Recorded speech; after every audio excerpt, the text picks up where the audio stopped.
واسه من حداقل یه انقلاب تو زندگیم بود و من که دیدم اوه عجب چیز عجیبیه، عجب چیز خفنیه و خودم شروع کردم باش تست کردن دیدم نه واقعا داره جواب میده. و امروز چت کیوتی به جای اینکه پروژه جدید ما باشه تقریبا همکار جدیدمونه.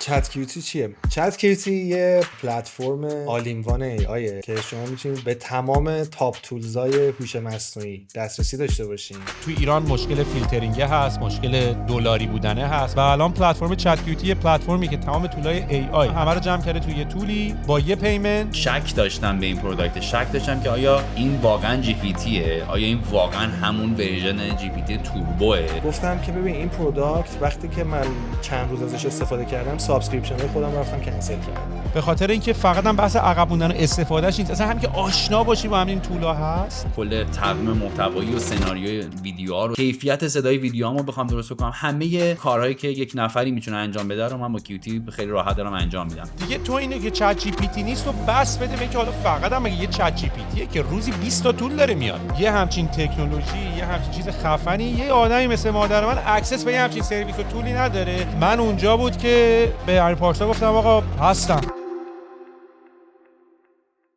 میدونی که هنوز توضیح ندادین چت کیوتی چیه؟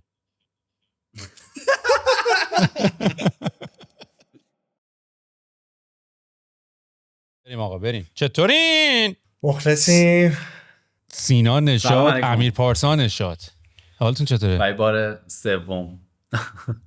آره خیلی گذشته ها، یعنی من فکر میکنم یکیش 2 سال پیش بود من و امیر پارسا نشستیم با هم دیگه صحبت کردیم، یکیش هم همین امسال بود، اوایل سال میلادی تو فوریه بود، یادمه من مکزیک بودم اونجا با هم چقدر زندگی کردیم تو این چند وقت. یه سوال، شما 2 بار صحبت کردیم؟ آره یه بار من مهمون سویل بودم، یه بار سویل مهمون من بود.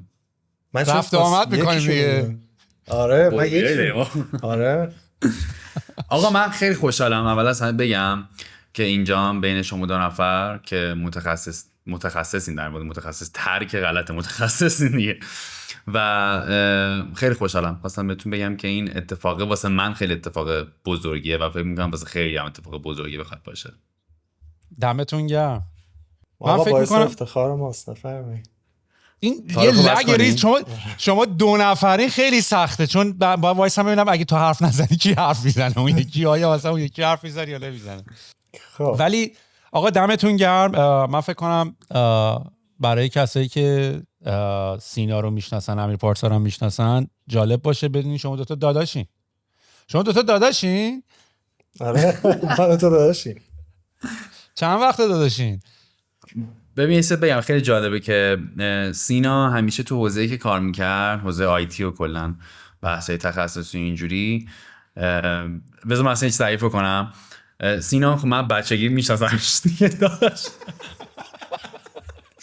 بچگی توی این حوزه داشت کار میکرد و همیشه من خب هم موفقیتاشو میدیدم هم شکستاشو میدیدم و خیلی بهش اینجوری بودم که نمیفهمیدم چی میگه. یعنی مثلا خیلی همیشه من رو صدا میکردم میگفت بیا اینو ببین این کارا رو کردم و اینو هیچ کس تو ایران نمیتونه انجام بده، فقط من انجام دادم و من انجام که اوکی و من میرفتم مثلا تو دام کاری بشه، اصلا نمیفهمیدم چی داره میگه و زیادم جدی نمیگرفتم هیچ وقت.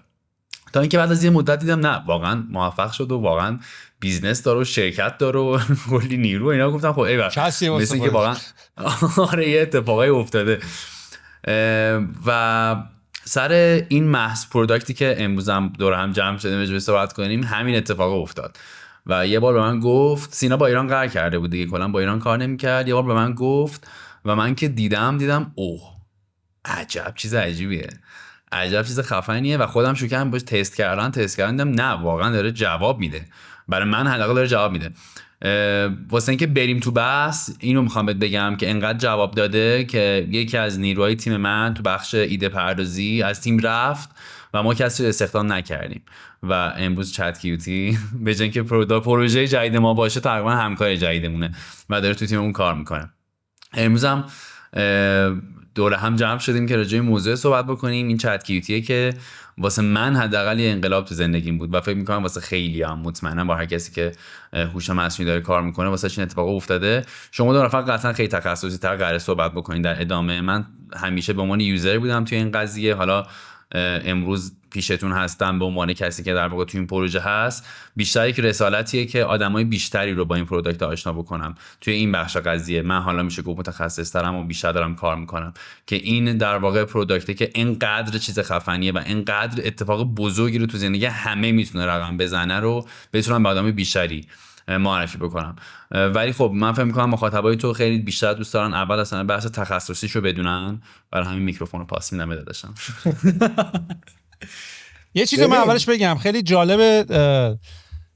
من موقعی که اومدم ایران سال 2014، موقعی که هنوز داشتم برینستورم میکردم که ببینم چی کار کنم و اینا، و تو اون زمان اولش دنبال یه پایه و یه کوفاندر میگردی که ببینی چی کار میخوای بکنی و من با سینا اول آشنا شدم و اصلا زمانی هم که من با امیر پارسا پادکست داشتم هنوز نمیدونستم شما دوتا داداشین، میدونی، یعنی آخرش فهمیدم شما دوتا داداشین. و اون موقع من یادم میرفتیم با سینا میرفتیم کافه سنسو بود تو شهری که قبل میشستیم 24. جالب بگم پشمات بریزه، من تو سنسو کار میکردم. نه اصلا تو راه انداختش. امیر پارسا سنسور رو راه انداخته. اصلا از اولش استاپ کافه با امیر پارسا بود. نو وی پیاده میرفتی ها. آره ما اونجا هی با امیر پارسا با سینا شروع کردیم هی برینستورم کردن آیدیا. خیلی هم آیدیا برید، یه سری آیدیا من داشتم، یه سری آیدیا سینا داشت. بعد دیگه ایده ریحونه رو یکم نشستیم با هم بحث کردیم و فکر کنم چی شد و فکر کنم ایده سفارش آنلاین غذا خیلی اکسایتینگ به نظر نمی اومد برای بچه‌ای که یه مقداری دستشون تو تک و اینا بود، چون یه مقداری از غرب اومده بودم. من یه مقداری مثلا سایت های سیملس و نمیدونم گراب هاب و اینا رو دیده بودم، یکم برای من جا افتاده تر بود. یعنی من وقتی من پسر عمه خودم که یعنی اصلا من دنیای کامپیوتر و نمیدونم برنامه نویسی و این داستان رو از اون میدیدم، یعنی از اون آشنا شدم با این قضیه. مثلا اینجوری که کی غذا سفارش آنلاین میده، میدونی، یعنی اصلا فاز اینطوری بود. و چی شد یادت اصلا سینا که ما چی شد شروع نکردیم با هم، یا تو رفتی دنبال ایده دیگه، من رفتم دنبال ایده دیگه؟ دلیلش این بودش که یکی این که کلا من فکر می‌کردم، یعنی هنوزم همین فکر می‌کنم، پلتفرم سفارش غذا خیلی کارش خیلی زیاده، سختیش خیلی زیاده و موفقیتش خب هیچ گارانتی نداشت به نظرم. ولی اتفاقی که افتاد همزمان با اون میتینگایی که داشتیم ما جفتمون داشتیم رو ایده های دیگه هم کار میکردیم، یعنی دو سه تا چیز مختلف رو داشتیم صحبت میکردیم، با آدمای مختلف داشتیم حرف میزدیم که مثلا یه کاری انجام بدیم. و من تقریبا توی چند هفته رفتم تبلیغیارم رو انداختم. تو چند هفته رفتم گوگل ترند رو سرچ کردم، هم داستانی که تو اپیزود قبل تعریف کردیم و صحبت کردیم، که دیدم یه دیمند وحشتناک است و اینو زود بعد راه بندازیم و تا راه انداختیم دیگه اصلا شرکت شد، راه افتاد و دیگه مشتری گرفتیم و هی زیاد شدیم و دیگه تبدیل به شرکت شد و خلاصه جدا شد مسیرمون دیگه. تو هم ریحون رو زدی. خیلی الان یادم نمیاد مثلا اتفاق خاصی افتاده باشه مثلا با هم دیگه تصمیم گرفته باشیم نه ما با هم کار نکنیم، همینجوری با هم میرفتیم کافه و از یه جایی هر کی چیز شد. بعد با هم دیگه هم سریع کار کردیم، یعنی تو ریحون رو لانچ کردی، تبلیغیارم لانچ شد، ما با هم سریع جلسه گذاشتیم که آقا یه کاری انجام بدیم و تو یوزر می‌خواستیم، طرف ما هم مشتری می‌خواستیم. آره اصلا به عقب که نگاه می‌کنی خیلی جالبه. یعنی من الان که دارم با شما دوتا صحبت می‌کنم، در وهله اول هر دوی شما مهمون پادکست طبقه 16 بودیم و بعد یه سال بعد الان ما دوباره داریم توی پادکست صحبت میکنیم و یه سری چیزا داره این که شماها داداشین، این که نمیدونم تبلیغگرام مثلا امیر پارسا سینا رفت زد، وای من شما دوتا رو خیلی اسمتون رو قاطی کنم. و حالا خبر باحال اینه که این یه اپیزود اسپشیال دیگه، یعنی اون موقعی که من داشتم با سینا صحبت میکردم سینا تبلیغگرامو داشت، الان سینا مدیر عامل یه استارتاپ جدید به اسم چت کیوتی و ما الان تقریبا این اپیزودو یه جورایی به جنبه معرفی چت کیوتی میخوایم اختصاصش بدیم. حالا من خیلی دوست دارم داستان شروع چت کیوتی رو بپرسم، نقش امیر پارسا رو توش بدونم، ببینم چندین. داستانش جالبه چت کیوتی هم. من حالا این پارسا اشاره کرد این بودش که سینا با ایران قهر کرد و واقعا این اتفاق افتاد. یعنی ما تبلیغگران با یه شرکتی بود، حالا استارتاپ و پلتفرم و اینا به کنار، ولی کلا این شرکتی بودش که بدون اینوستور رو هیچی رشد کرد، با درآمد خودش اومد رو پاش و بزرگ شد تا 60-70 نفر پرسنل رسید. و دقیقاً چیزی که من داشتم توی تبلیغگران میدیدم، چون کارشم تبلیغات بود، خیلی اینو میدیدم که تو مارکت داره چه اتفاقی میفته. یعنی وقتی اتفاق خوب میافتاد، وقتی اینوستورها می اومدن، وقتی یهو بازار ثبات پیدا میکرد، قیمت دلار تغییر نمیکرد، این اتفاقا این شکلی میافتاد، اوضاع خوب میشد، مشتریا می اومدن، همه چی ردیف و درست بود. بعد وقتی که این تلاطم‌ها اتفاق میافتاد، همه چی به هم میریخت. حالا یه سیر نزولی داشت این قضیه، یعنی این شکلی بودش که هر ماه همه چی هی بدتر و بدتر میشد. ما تقریبا 1.5 سال 2 سال داشتیم همینجوری چالش های مختلف داشتیم و من دیگه اینقدر اعصابم خورد شد، هی کوچیک کوچیک شرکت رو هی کوچیک کردم و از یه جای اینجوری بودم که من اصلا دیگه نیستم. مثلا من نیومدم که این همه مسئولیت رو سرم باشه و مثلا بخوام یه شرکت تبلیغاتی بزنم، میدونی، از هدفم خیلی دور شد قضیه. این خودش خیلی جای داستان و صحبت و اینا داره. ولی به این نقطه که رسید گفتم ولش کن، من اصلا نمیخوام اینجا دیگه کار کنم. و 4-5 تا، به خاطر اینکه یه جوری هم شد که واقعا من با 2 تا کلاینت خارجی کار میکردم، منظور یه شرکتی که 20 نفر پرسنل داره درآمد داشت برام، و ترجیح میدادم که مثلا به اونا مشاوره بدم و با اونا کار کنم و 2 تا کمپین مارکتینگ منیج کنم، مثلا هیچ کارآفرینی هم نکنم. به اینجا رسید که چرا این کار کنم، خب پول لازم دارم. الان وقتشه که پکیج‌های دلاری تو بفروشی. درآمد دلاری. آره. بعد خیلی هم چالش داشتم که حالا بعداً راجبش صحبت میکنیم، ولی بالاخره خوب تونستم با یه سری آدم کانکت بشم و یه سری شرکت ها رو باشون ارتباط بگیرم و 2 تا 3 تا پروژه بگیرم و با پولی که اومد گفتم خب حالا آخرش دیگه این داستانا رو ندارم، حالا بیام پروداکت دوباره بزنم، چون من که نیومدم که مثلا بشینم واسه 2 نفر کار کنم و پول در بیارم. به یه نقطه استیبل که رسید، پروداکت های مختلف، 2 تا پروداکت مختلف هم شکلی آوردم بالا و واسه خودم و فکر می‌کردم چیکار کنم چیکار نکنم و یه تیم کوچیکی دوباره می‌خواستم تشکیل بدم و همه چی از صفر. و AI هم همزمان باهاش اومد و یعنی AI بولد شد، قبلش اومده بود دیگه. AI خیلی بولد شد و من اینجوری بودم که ببین اصلا انگار که یه ورق خورد دنیا. خب با این ورقه که خورد الان 1000 تا فرصت دیگه وجود داره.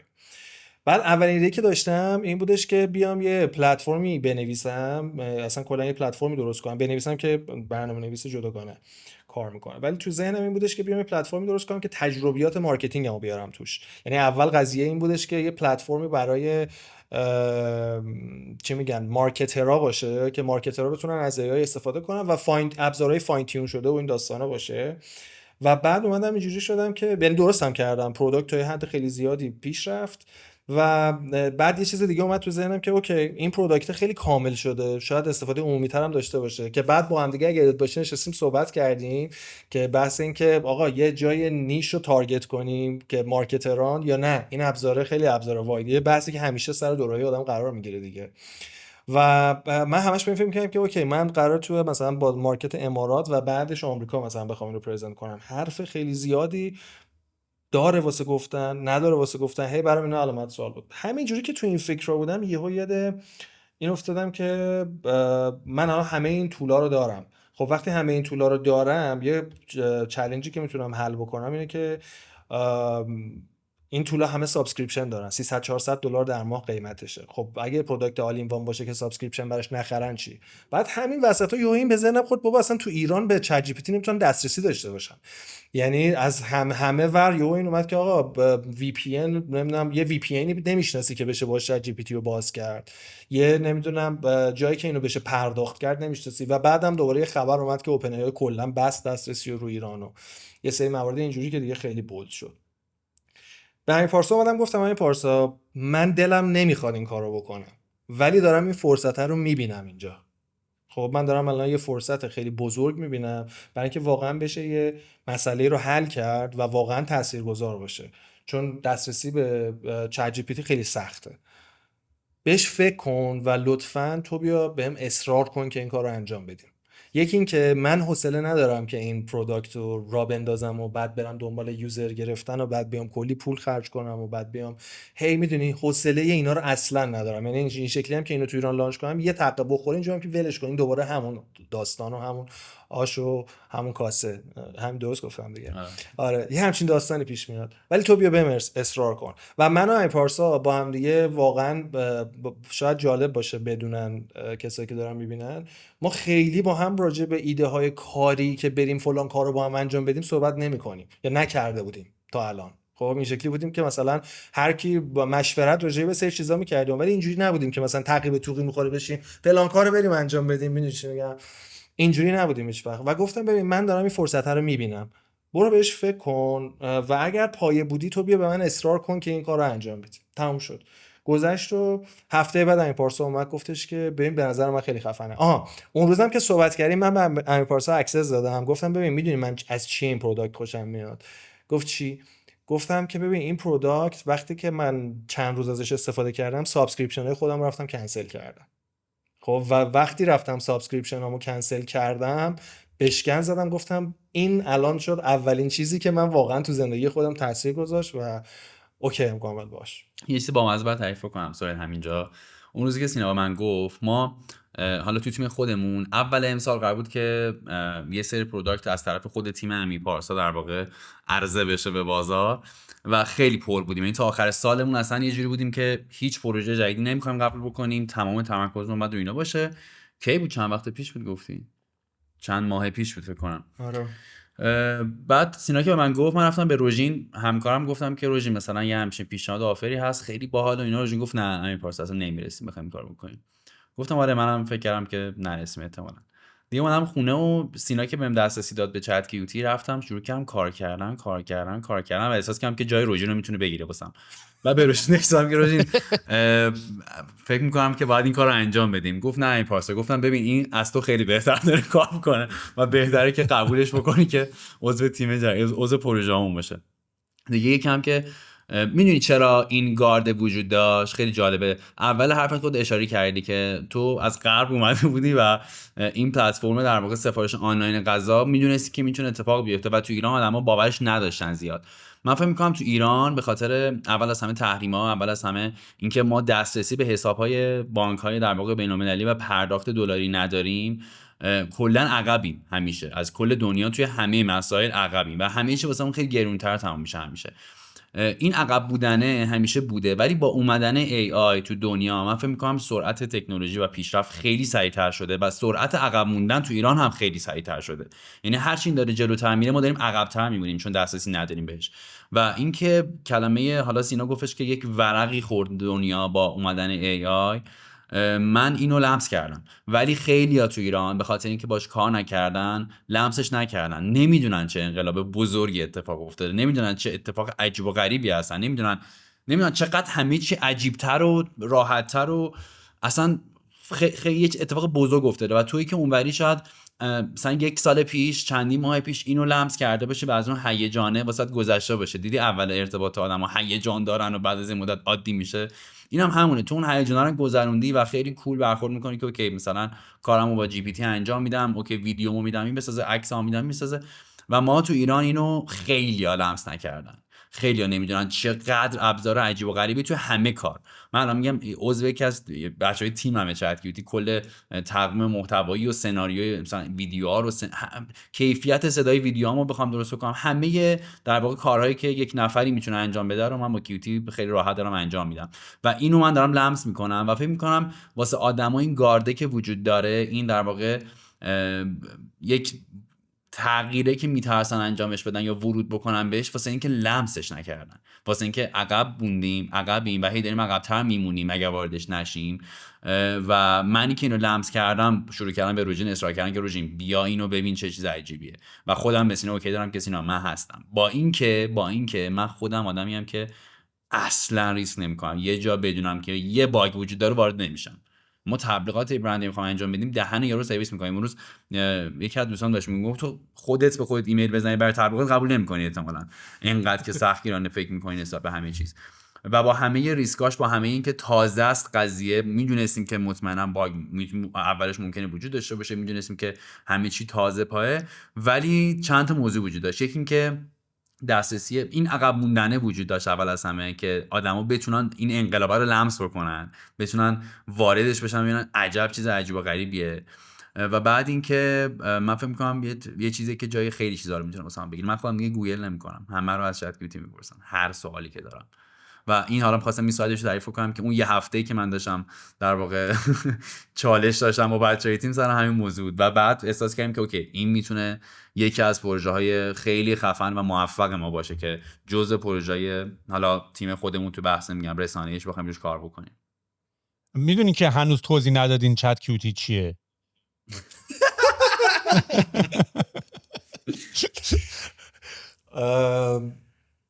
چت کیوتی چیه؟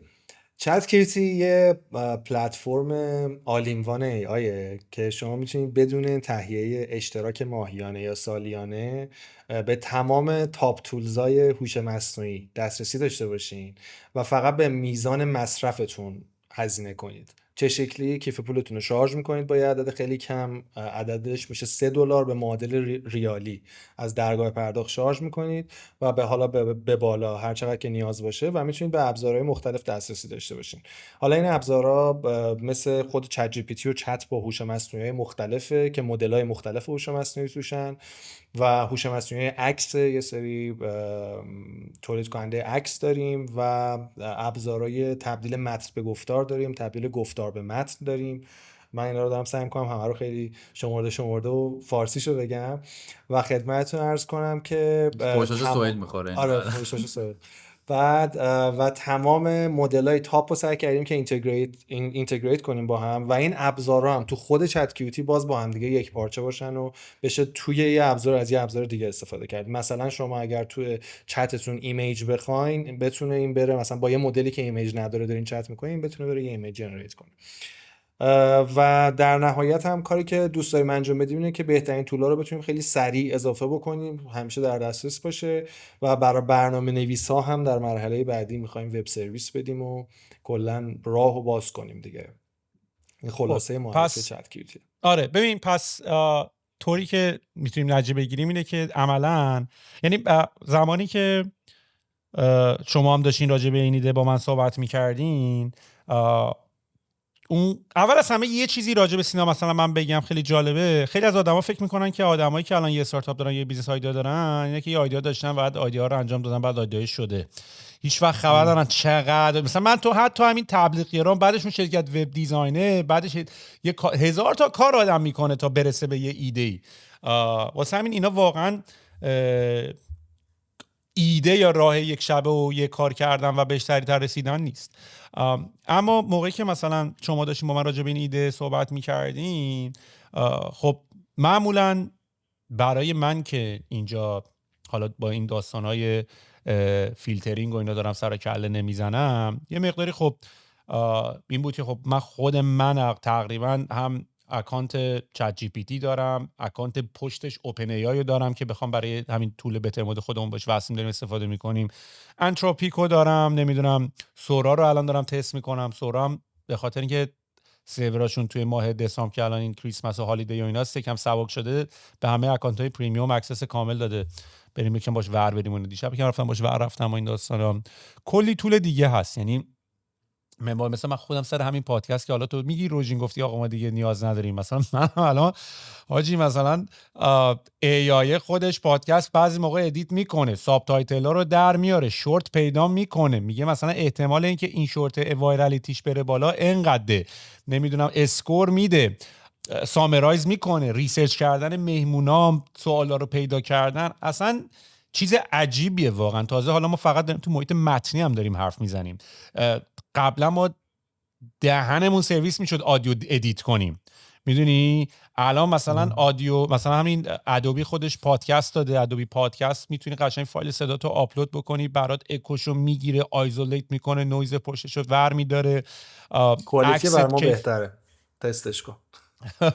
تستشو میگیرم. حالا از همین میخوام بگم، اون موقعی که داشتین با من راجع به این ایده صحبت میکردین، من اونجایی بود که برام جذاب شد و گفتم عجب ایده نابی.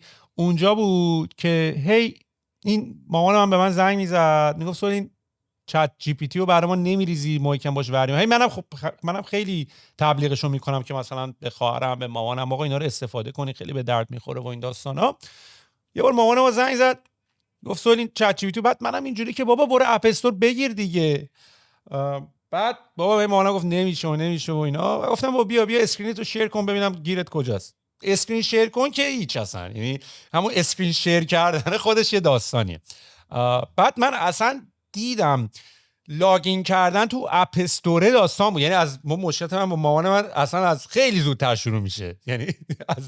یعنی مثلا تو از اینکه به اپ استور اول وصلی، حالا وای آی کلاود اکانت هم چیه، 10 بار فورگات پسورد بکنی، دوباره بری ریکاور کنی پسورد رو. من مامانم هر موقع لاگین کنه یه بار پسورد ریکاوری باید بکنه.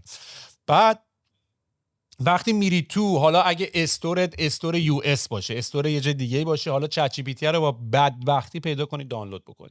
آقا دانلود کردیم و اینا و اومدیم لاگین کنیم، یه ارور احمقانه میداد. بعد من گفتم ما احتمالاً مشکل وی پی ان و ایناست و اینا. وی پی ان رو عوض کردیم، به شهرهای مختلف وصل کردیم، هر کاری میکردیم یه اروری میداد. من گفتم بابا بذار پس من با اکانت خودم لاگین کنم، شاید مثلا حالا تو اکانت کرییشن و ساخت اکانت و اینا مشکل دارین. آقا با اکانت منم نمیتونستیم لاگین کنیم. و من اصلا دیگه اینطوری بودم یعنی چی؟ یعنی ما الان اکسس ارور ویگی هم میده به دیگه، یه اروری میده که نتونید بفهمید. اونا قانونا نمیتونن بگن چرا ما نمیتونیم سرویس بدیم.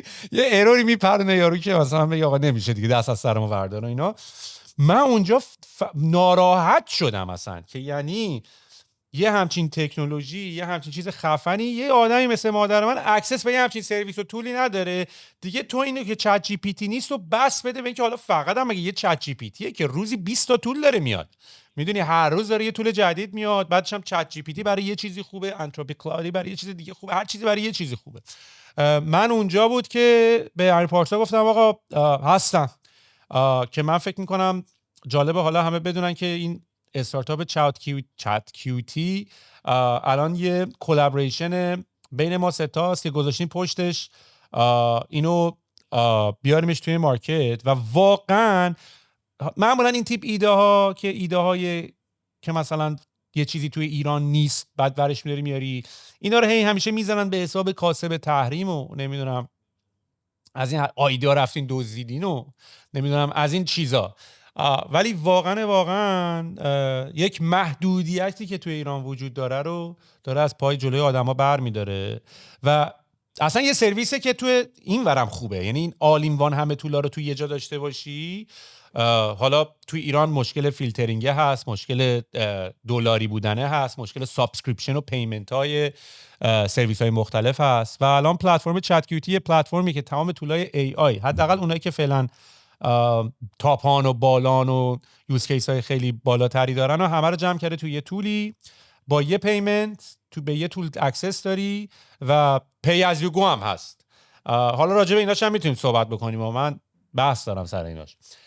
ولی الان سینا تو خودت، امیر پارسا اومدم بگم، آخه سینا خورده زیر این اسم اینجا، من اونو زود میبینم. امیر پارسا تو الان نحوه استفاده خود از چت کیوتی چطوریه؟ از کدوم طولش استفاده میکنی؟ ببین همه طولاش، یعنی اول که صبح تا شب که دارم چت میکنم با جی پی تی 4 توربو و اووانی که خیلی عجیبه. ببین خیلی عجیبه واقعا، پشمام میریزه. مدام که دارم چت میکنم همه سوالا و ببین من توی ریسرچ هم انقدر بهم کمک کرده که باور نمیشه.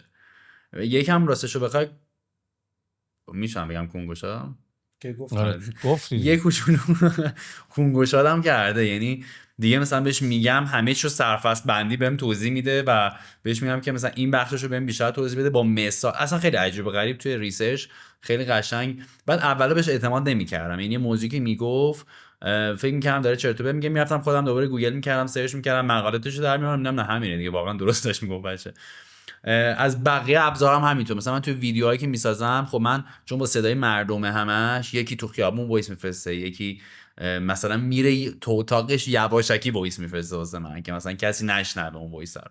و خب اینا کیفیتش خیلی متفاوته با این ابزاری که در واقع افزایش کیفیت صدا، ایزی صداش خفن میشه. و من چون باز صدا و متن ویدیوام، تمام ویدیوام با صدا و متنه، قبلا دهنم سرویس میشد. مثلا من این ویدیو می‌خواستم بسازم تقریبا 10 روز طول می‌کشید که وایس‌ها رو گوش بکنم، همه رو ادیت بکنم، بعد اون در واقع وایسایی که درباره اون متنش بکنم. الان تقریبا توی شاید 2-3 ساعت کار جمع بشه با این در واقع تبدیل صدا به متن. تقریبا از همه‌اش دارم استفاده می‌کنم. همه‌اش رو دارم استفاده می‌کنم. سینا این توله چطوری کار میکنه؟ یعنی شما که اکسس به سایت چت جی پی تی و اینا که نمیدین. من میدونم من طوری سوال‌ها رو مطرح میکنم که سینا جواب بده. این خود جی پی تی برات کرده سوالا رو؟ نه. حالا این یه بدبختی هم داره. یه ویدیو دیدم یه نفر اومده بود داشت راجع به حالا اتفاقات ناشی از وجود یه همچین راحتی، چون مثلا یادتونه گوگل مپ و اینا اومده بود، ملت اینجوری بودن که اول که موبایل اومده بود، یا آخه ما که شماره تلفن حفظ بودیم، یعنی ما شماره تلفن‌های بچه‌ها رو بچه بودیم حفظ بودیم. بعد که دیگه این فون بوک و اینا اومد دیگه شماره تلفن‌ها رو اصلا حفظ نبودیم، یواش یواش این ماهیچه‌های مغزمون یکم کم شد. دفترچه تلفن یادته؟ آره خیلی الان براشون عجیبه. ما یه جوری حرف میزنیم انگار پیرمردیم. بابا همین چند وقت پیش بود. ببین خیلی عجیبه، دفترچه تلفن کنارش هم حروف داشت اینجوری باز می‌کرد. آره مامانا که هنوز دارن، یعنی اونا با فون بوک هنوز ارتباط برقرار نکردن. یه سری از اونا یلو پیجای خودشون داشتن دیگه، یعنی مثلا اسقر آقا لوله‌کش توی اون دفترچه از تو موبایل سیو نشده. ولی پیش کی بود جلوم دفترچه مامان من؟ آره مامان به خدا حق دارن شک کنه. آره مثلا اون اینطوری بود. بعد یه ویدیویی من داشتم نگاه میکردم، گفتش که یه پسره رو ما هایرش کردیم و مثلا ریموت داشت کار میکرد و اینا، ولی وقتی حضوری دیدیمش و میخواستیم با هم دیگه صحبت بکنیم یا داشتیم مکاتبه میکردیم کنار هم بودیم تو اسلک و اینا، من دیدم پسر خیلی داره اذیت میشه برای کامیونیکیت کردن. حالا احتمالاً شاید مثلا نه اصلا زبانش هم زبان نیتیو انگلیسی بود. لانگ استوری شورت، یعنی خلاصه داستان اینطوری بود که این بچه که تازه هم حالا مثلا یه نوجوانی بوده و اینا، انقدی از این طولا استفاده کرده، مثلا این نسل جدید که خیلی سریع داره با این طولا استفاده میکنه، اصلا سختش بود حرف زدن، صحبت کردن، حتی به صورت شفاهی با آدما، به خاطر اینکه انقدر از این طولا استفاده کرده بود و هی به چت جی پی تی گفته بود باره این حرفا رو میخوام بزنم و چت جی پی تی براش شبیه استاد دانشگاه مینوشت و میداد و پیست میکرد. میگفت وقتی ما این آدمو از رو به رو میدیدیم باش حرف میزدیم یا با کنار من تایپ میکرد، این مشکلش شدید زیاد داشت وقتی از این طولا استفاده نمیکرد. یعنی یکی از مشکلات آینده هم اینا خواهد بود که حالا یه بحث دیگه من تو پادکست دیگه کردم، اینا مشکلاتی که طور دیگری باید حل شود. اینی که حالا بای پروداکت این که مثلا ما یک نفع فرعی که ما از این دلایلی مثلا فون بوک داشتیم حالا حافظه‌مون قوی شده، درست، ولی حالا این مشکلی که الان به وجود میاد باید بری یه طور دیگه حلش بکنیم. بنابراین به نظر من طول خیلی باحالیه و به نظر من به کمک خیلی از آدما میاد، خیلی از کارا رو بهتر میکنه. کلا برای من که پروداکتیویتی رو میبره بالاتر. یعنی اینکه بعضیا میگن هی جاب و شغل آدما رو این ای آی و اینا میگیره، به نظر من و به نظر یه سری از آدمایی دیگه که من از اونها یاد گرفتم، تو یعنی ناوال حتی میگفتش که تو وقتی پروداکتیویتیت و بهره وریت میره بالاتر که کارت زودتر تموم نمیشه، که چون تو حالا کار داری، اینقدر کار میخوای بکنی و اینا، گفت بیشتر به کارات میرسی. که البته حالا اینم از یه طرف دیگه خوب نیست دیگه، یعنی تو هی خودت هی خسته تر میکنی. حالا چون این کارا رو تونستی یه آهنگ بسازی، حالا آهنگ بعدی، آلبوم بعدی، سایت بعدی، پادکست بعدی. پادکست زودتر اگه تمام بشه من باید پادکست‌های بیشتری بسازم. معنیش این نیست که پادکستم زودتر تمام شد. واسه این وقتی بهره وری میره بالاتر کارهای بیشتری هم میخوای انجام بدی. ولی سوالی که ازت داشتم سینا این بود که تو با اینترفیس چت جی پی تی ولی کار نمی کنی. یعنی شما اومدین یه اینترفیس درست کردین برای هر کدوم از این تولا، درسته؟ یعنی خودتون رفتین با API های اینا دارین کار میکنین در حقیقت. آره دیگه. ببین ما کاری که انجام میدیم اینه که API اینا رو وصل کردیم به اینترفیس خودمون و اینترفیس خودمون هم سعی کردیم یه اینترفیسی داشته باشیم که بشه، یعنی مثلا اینترفیس چت با هوش مصنوعی یه جوری دیزاین شده که 1000 تا مدل دیگه هم بهش اضافه کنیم تو همین اینترفیس وصل میشه به همین اینترفیس. خب و در مورد مثلا ایمیج هم همینطور، ایمیج هم 1000 مدل مثلا پلتفرم مختلف بیاد با آپشن های مختلف، ما وب سرویس رو وصل میکنیم به سیستم خودمون و تلاشمون کلا اینه که بتونیم یه چی میگن یه محیط آسونی که اذیت نکنه و واقعا نرم باشه در اختیار یوزر بذاریم، یعنی آدم بتونه راحت ازش استفاده کنه، اعصابش خورد نشه. و اون پشت هم هر کدوم از اینا وصل به چیز دیگه، وصل به اون سیستم‌های خاص خودش. البته دارم سعی می‌کنم خیلی ساده توضیح بدم، یعنی این وسط 1000 تا اتفاق دیگه هم میفته، ولی خیلی ساده بگم مستقیما وصله.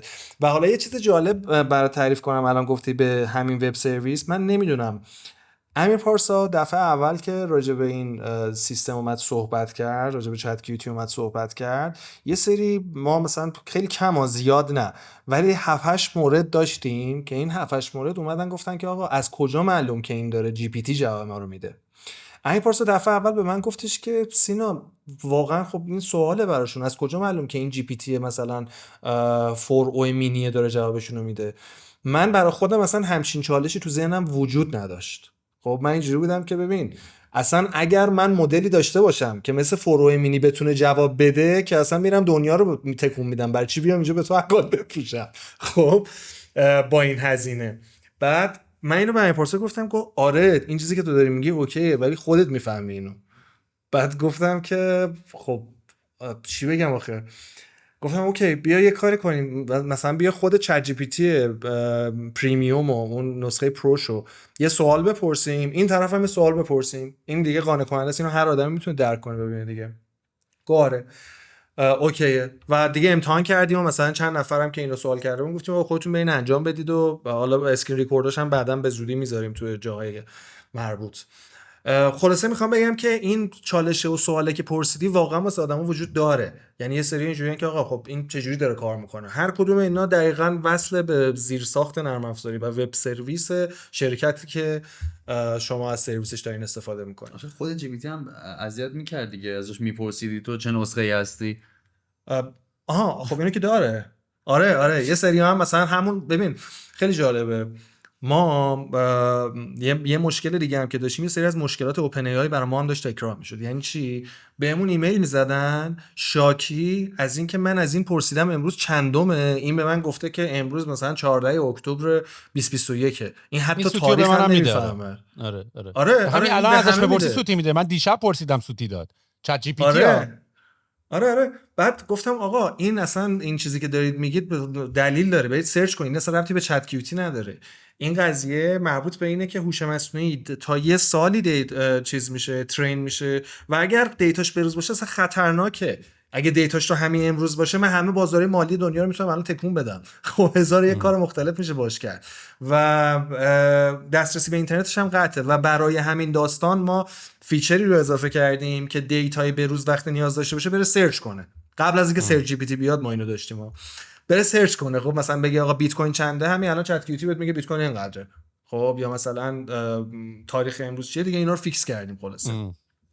حتی اینم در آوردیم که بره دیتا در بیاره، بعدش اومدیم قطعش کردیم به خاطر اینکه وبسایت‌های فارسی مثلا دیتا توشون در میاد خیلی به هم ریخته بود فرمتش و بهتر بود که اینو اصلا نداشته باشیم، قطعش کردیم. ولی الان دیتاش به روزه و سرچ رو انجام میده وقتی که دیتای به روز لازم باشه احتیاج بشه. البته حالا من خیلی مطمئن نیستم، الان دارم از چت جی پی تی خودش میپرسم که این داستان این که چون من بهش گفتم امروز چه روزیه، یهو مثلا با 3 هفته اختلاف مثلا گفت. یعنی اینو فکر نمی‌کنم به خاطر آپدیت شدن اینفورمیشنش باشه، اینی که اصلا هیچ آیدیایی هم از زمان حال نداره. جالب بود. ولی از اون ورش خب گراک توییتر یا گراک اکس، ولی اون به تمام اصلا جنگ، یعنی جنگ ولیو ارزش یا آنفر ادوانتج گراک مدلش نسبت به بقیه طولا اینه که آقا من یه دیتا ست دیگه هم دارم، توییت آدماست و این توییت ها خیلی توییت های ریسنت و اطلاعات اواخره. یعنی تو همین الان میتونی به تو تا یه رو بگذشته تو 20 دقیقه چه اتفاقایی تو دنیا افتاده. و از اون بازی یه مقداری جالب و جذابه برای من. یعنی من بقیه طولا هر کدومشون یه جور برای من جذابه، ولی یه گراک با یه اختلاف دیگه به خاطر اینکه خیلی میتونی روی اخبار لحظه‌ای باهاش صحبت بکنی هم برای من جذابه. ما گراکو داریم. گراک اتفاقا رو بتا سلام میاد بالا، به زودی اضافه میشه. آره گراک اونم API شو میده، یعنی اصلا مگه دیولپر پروگرام آره. داره که بتونه گراک استفاده بکنه؟ آره XAI دیولپر اسم چیزش. حالا مثلا من از بقیه وب سرویساش مثلا خودم دارم مثلا قسمت تو چت کیوتی هوش مصنوعی عکس رو نگاه میکنم، مثلا شما دالی رو دارین مال اوپن ای آی، فلاکس رو دارین، استیبل دیفیوژن رو دارین، همین سه تاست، ولی مدل‌های خیلی مختلفش رو داری. حالا یه ایده دارم که اصلا به نظر من یه مقدار توضیح یه دونه آیکون آی باید بذاری بغلش، اینو روش هاور میکنی بگه اینا فرقش چیه. یعنی الان این برای یه نفری که اینا رو بلده، یعنی مامان من عمرن ندونه مثلا من فلاکس استفاده کنم یا از اوپن ای آی استفاده کنم. یعنی به نظرم اینا رو یکم میشه تمیز گفته بودم. ببین سینا دچار نفرین دانش میشه، فکر میکنه همه میدونن چه خبره.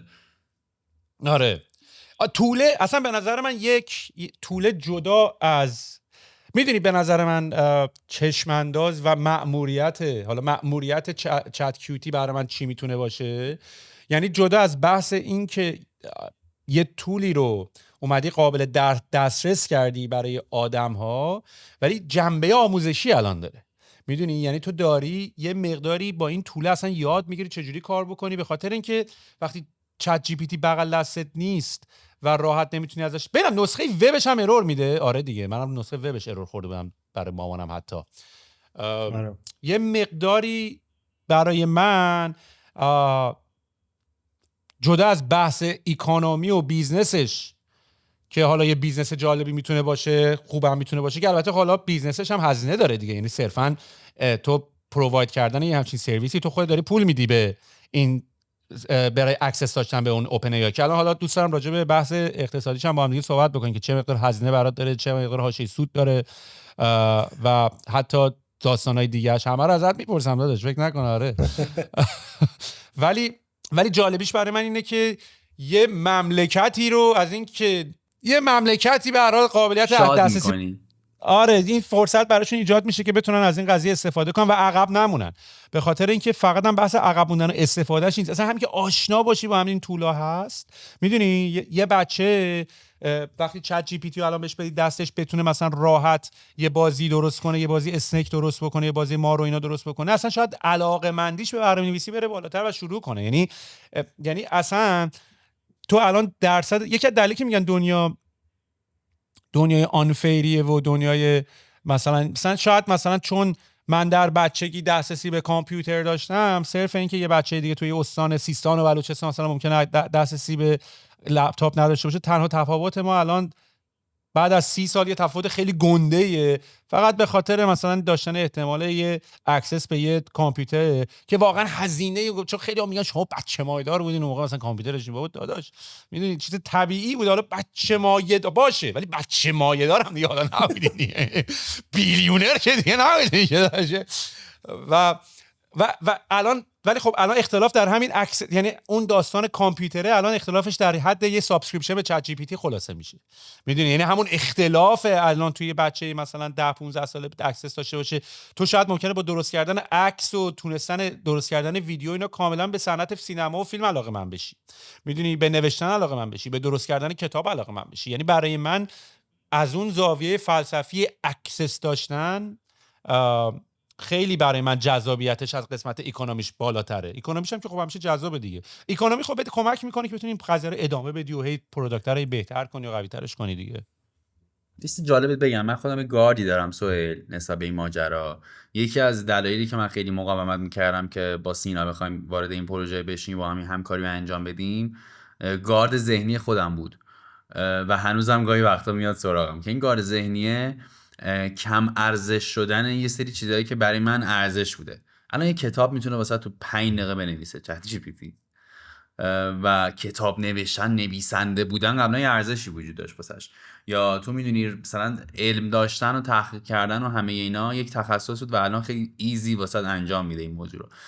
من کار جالبه بگم، ما ایمیلایی که به در واقع برای ما مثلا کار بیزنس خودمون میزنن، مثلا روزی تقریبا 100 تا ایمیل میاد و همه رو ما با در واقع متناشو با AI می‌نویسیم و خودش دسته‌بندی میشه و سریع جواب داده میشه که 3 تاش تو یه روز جواب داده بشه. همکار من کسی که حالا کار مدیریت ایمیل رو اینا داشت رفت سفر 1 هفته و توی 1 هفته من گفتم من خودم هندل میکنم جواب میدم و همه رو دستی تایپ میکردم دیگه از AI نمیگه. احساس میکردم زشته، یعنی میفهمن که اینو AI نوشته. همه مثلا روزی 3 ساعت میشستم ایمیلا رو میخوندم واسش تایپ میکردم که مثلا اون احساس انسانی پشت قضیه باشه. و این گارده فکر میکنم واسه خیلی هم وجود داره و دقیقا برعکسش واسه خیلی هم وجود نداره. یعنی اونی که از وقتی به دنیا اومده هوش مصنوعی وجود داشته تو دنیا واسش خیلی عادی بوده، این تغییره رو نفهمیده و این گارده وجود نداشته واسش، ولی واسه من حداقل وجود داره هنوز که هنوزه. باز شما چون تو سیستمی منظورم توی در واقع تخصص این بحث هستین و این در واقع کارتون اینه، این گارده رو نداریم. واسه همینه من شک داشتم به این پروداکت، شک داشتم که آیا این واقعا جی پی تیه، آیا این واقعا همون ورژن جی پی تی توربوه داره جواب میده. و هی میخواستم موچ سینا رو بگیرم که تو داری یه جا رو دروغ میگی، نمیشه یه همچین اتفاقی بیفته. مثلا از خودش میپرسیدم تو کدوم ورژن جی پی تی هستی، بعد مثلا یه جایی سوتی میداد اسکرین شات میگفتم سینا اینا ببین تو داری دروغ میگی. یعنی همش احساس میکردم که نمیشه یک همچین اتفاقی بیفته، اینقدر شک داشتم به این قضیه. و فکر می‌کنم خیلی دیگه هم اینجوری باشن، نه فقط من، خیلی دیگه هم اینجوری هستن قطعا. چه جالبه سینا اختلاف تفکر آدم‌ها، چون منم برات اینطوری هم که اگه میتونست خودش بکنه که خودش میکرد، برای چی بخواد دروغ بگه یه طول دیگه است. اصلا برای ما سوالش زاویه نمیتونستیم ببینیم. آره خیلی این موضوع خیلی وجود داره. من میگم حالا من باز دستم یه سری جاها تو کار هست، ولی حالا یک یوزر عادی که شاید یک کارمندی باشه، شاید یک دانشجویی باشه و شاید میدونی بحث همینه، بحث همینه که شما غربی‌ها این پروداکت رو انقدر ازش استفاده کردین، انقدر دیدین همه چیشو، اون در واقع انقلاب رو حس کردین، ما اینجا نکردیم، ما اصلا ندیدیم این موضوع رو، اخبارش رو صرفا میدیدیم و این ما آیفونمون آنتن نداره، آخه توقع چیه دیگه؟ اینا که میدونید من هر جا میرم 3 تا گوشی دستمه. این اصلا یه اصطلاح داره بهش میگن the curse of knowledge یا نفرین دانش. برای یه آدمی که یه چیز رو میدونه و براش جا افتاده خیلی به مراتب سخت‌تره که بتونه درک کنه ندانستن اون اینفورمیشن یعنی چی. یعنی تو اگه اونو ندونی چه جوری میتونی باشی، میدونی؟ خب این خیلی جاها میتونه آسیب هم بزنه به یک بیزینس. یعنی تو همین اتفاقا من فکر می‌کنم که حضور من برای این پروداکت خیلی میتونه کمک کننده باشه. درصد منو ببرید. حالا میدونی چرا؟ به خاطر اینکه دقیقاً مثلا من بگم یه ایده‌ای که دادم و توی چت کیوتی استفاده شده میخوام بگم. سینا خیلی همیشه تخصصی نوشته بود و متنای تخصصی اینا. من گفتم آقا این اکانتی که اسم در واقع چیزو اون انجینی که داره استفاده میکنه رو بنویس اکانت پریمیوم، بذار طرف احساس بکنه که داره با اکانت پریمیوم چت میکنه. مثل اسپاتیفای که وقتی که مثلا تو حالا باز شما فکر کنم این چالشو نداریم، ولی ما اینجا یه سری چالش داریم برای استفاده از اسپاتیفای که اکانت پریمیوم که میپره اون بالا تغییر میکنه از حالت پریمیوم، یعنی دیگه پریمیوم ننوشته اونجا و وقتی هستی حالت امنیت زیاد میده، میدونی که اوکی الان نسخه پریمیوم اسپاتیفای دارم استفاده میکنم. گفتم بذار این باشه و انقدر تاثیرگذار بود که باور نمیشه. و منی که یک یوزر عادی ام اینو میتونم بفهمم و احساس کنم که اوکی اینو نمیفهمم، اینو مثلا اینجوری باشه بهتر میشه و شماها که متخصصین فکر میکنم که نمیفهمید. ببین من برات اینو با مزه ترش رو بگم. دفعه اول که این پارسا اینو گفت این اشتراک پریمیوم که داره میگه اسمش جنرال اسیستنت بود. خب من اسیستنت های مختلف فاین تیون کرده بودم که آقا برای این کارت بری اینو انتخاب کنی، برای فلان کارت بری یه چیز دیگه انتخاب کنی و اینا. گفتم خب اوکی این نقش جنرال اسیستنت، تو انجین هم انتخاب میکنی که انجین چی باشه. این پارسا من گفت من نمیفهمم این یعنی چی، دستیار همه کاره چیه اینجا. خب گفتم خب تو میتونی رو بزنی مترجم انتخاب کنی. گفت بابا اصلا اینا رو من نمیفهمم چیه. گفتم اوکی اینو که شنیدم همه اسیستنت ها رو ریموو کردم. خب همه رو ریموو کردم و اون یه دونه رو هم اسمش رو گذاشتم اکانت پریمیوم و همه اصلا این تبدیل شد به چیز بولد تو سیستم. بعد تو استپ بعدی یه اتفاق جالب افتاد. وقتی چت کیوتی رو لاگین می‌کردی میرفتی توی یه داشبوردی که میتونستی تول انتخاب کنی که از کجا می‌خوای شروع کنی. خب و من با چند نفر که آدمای مختلفی بودن و خیلی تکی نبودن واسهشون چت کیوتی رو ریخته بودم، داشتن استفاده می‌کردن. اینا به من میگفتن که بعد دفعه دوم بهم زنگ میزدن، میگفتن که اون جایی که میرفتی چت میکردی کجاست. ببین در حدی که این روی هوم گوشیه، بازش میکنن نمیتونستن برن اون جایی که با چت جی پی تی میتونی چت کنی. میگفتم فلان جاست. بعد به این فکر کردم دیدم که اوکی خب ما که مثلا 90% یوزرامون، حالا این کسایی که این اپیزودو میبینن چون یه دستی توی کار دارن همشون تو سیستمن، این به درشون میخوره. یه تجربه جالبی برام به وجود اومد. گفتم اوکی ببین 90% یوزرایی که اومدن، این 90% یوزرها میرن که با چت جی پی تی صحبت کنن. خب ما هوممون کلا روی چت با چت جی پی تی باز شه وقتی 90% اینه یوز کیس. بعد خواستن منو رو باز میکنن، سویچ میکنن، میرن یه جای دیگه. و بعد اصلا این بر خودم تو ذهنم تبدیل به بیس پرکتیس شد که نسبت به یوزیج، وقتی یوزیج خیلی زیاده خب نمیخواد همه رو مجبور کنی برن انتخاب کنن چه مسیری میخوان برن. خیلی ساده آقا روی یوزیج جنرال همیشه که شاید خیلی چیز عمومی باشه دارم میگم، ولی واقعا ساده فکر کردن سخته. خب یعنی همه فکر میکنن آسونه ولی خیلی سخته، مخصوصا کسی که مثلا چیزای مختلف رو ببینه بخواد آسون فکر کنه واقعا براش سخته. ایده کی بود؟ ایده خودم بود ولی ایده تو بود. یادم نیست ایده تو بود. البته من فکر کنم شما هم دیگه خیلی دارین برای خودتون ایده های. من هم ببین من یه چیزی من کار من پروداکت دیزاین هستم، میدونی من همین الان دارم میگم این اینفورمیشن آیو بذار اینجا. این پارسا بحث درصد کرد از الان داره میگه درصد من فکر کنم درصد من بیشتر باید باشه، به خاطر اینکه این پارسا آدینس یه مقداری آدمایی که داره کاور میکنه و اینا آدمای جنرال تر یعنی عام پسندترن، یعنی و من فکر کنم سهم من کیفیت یوزرهای من و تارگت تره، دست به جیب ترن، این کاره ترن و من فکر میکنم که برای اون یوزرها خیلی نقش ایده های من بهتر از نقش ایده های امیر پارسا بوده. ببین حالا من راجع بهش صحبت کنیم. یه مسئله به وجود اومد که برام جالبه واقعا، اگر که بقیه هم بتونن دلیلشو بگن یا اصلا بهش فکر کنن، واقعا اگر چیزی به ذهنشون میرسه کامنت کنن.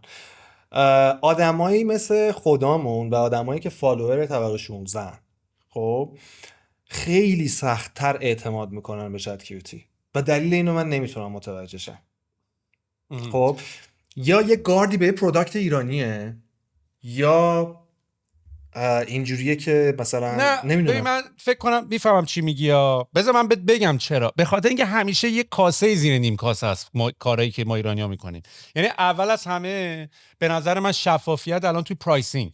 میدونی آقا آیا من دارم پول بیشتری ببین من یه سری سوالا، من همون اول که داشتم با تو صحبتم میکردم من اتفاقا با تیم خودم هم همیشه این بحث رو دارم، میگم آقا این سوالاتی که ما داریم تو این جلسه با هم دیگه صحبت میکنیم همینا رو باید خشک بریم بذاریم تو سایت، حالا شاید شبیه فریکونتی از کوئسچن یا سوالات متداول.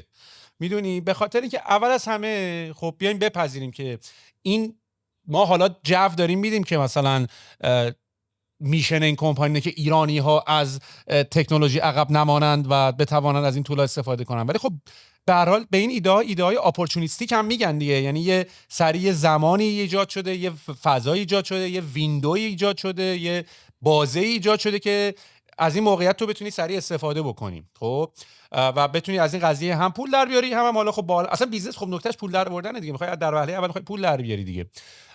ولی خب به قول تو اینقدر آخه مثلا الان نمیدونم این هاکتوها رو دیدین، این دختره بود معروف شده بود یه دوره‌ای خیلی قیافاتون مشخصه که خیلی نمیدونن کی رو دارم میگم. آره یه دختره بود یه تیکه خیلی کوتاه ازش ضبط کرده بودن به هاکتوها مثلا، حالا وارد جزئیاتش نمیشم، حالا اونا که میشناسن دیگه میدونن چیه دیگه.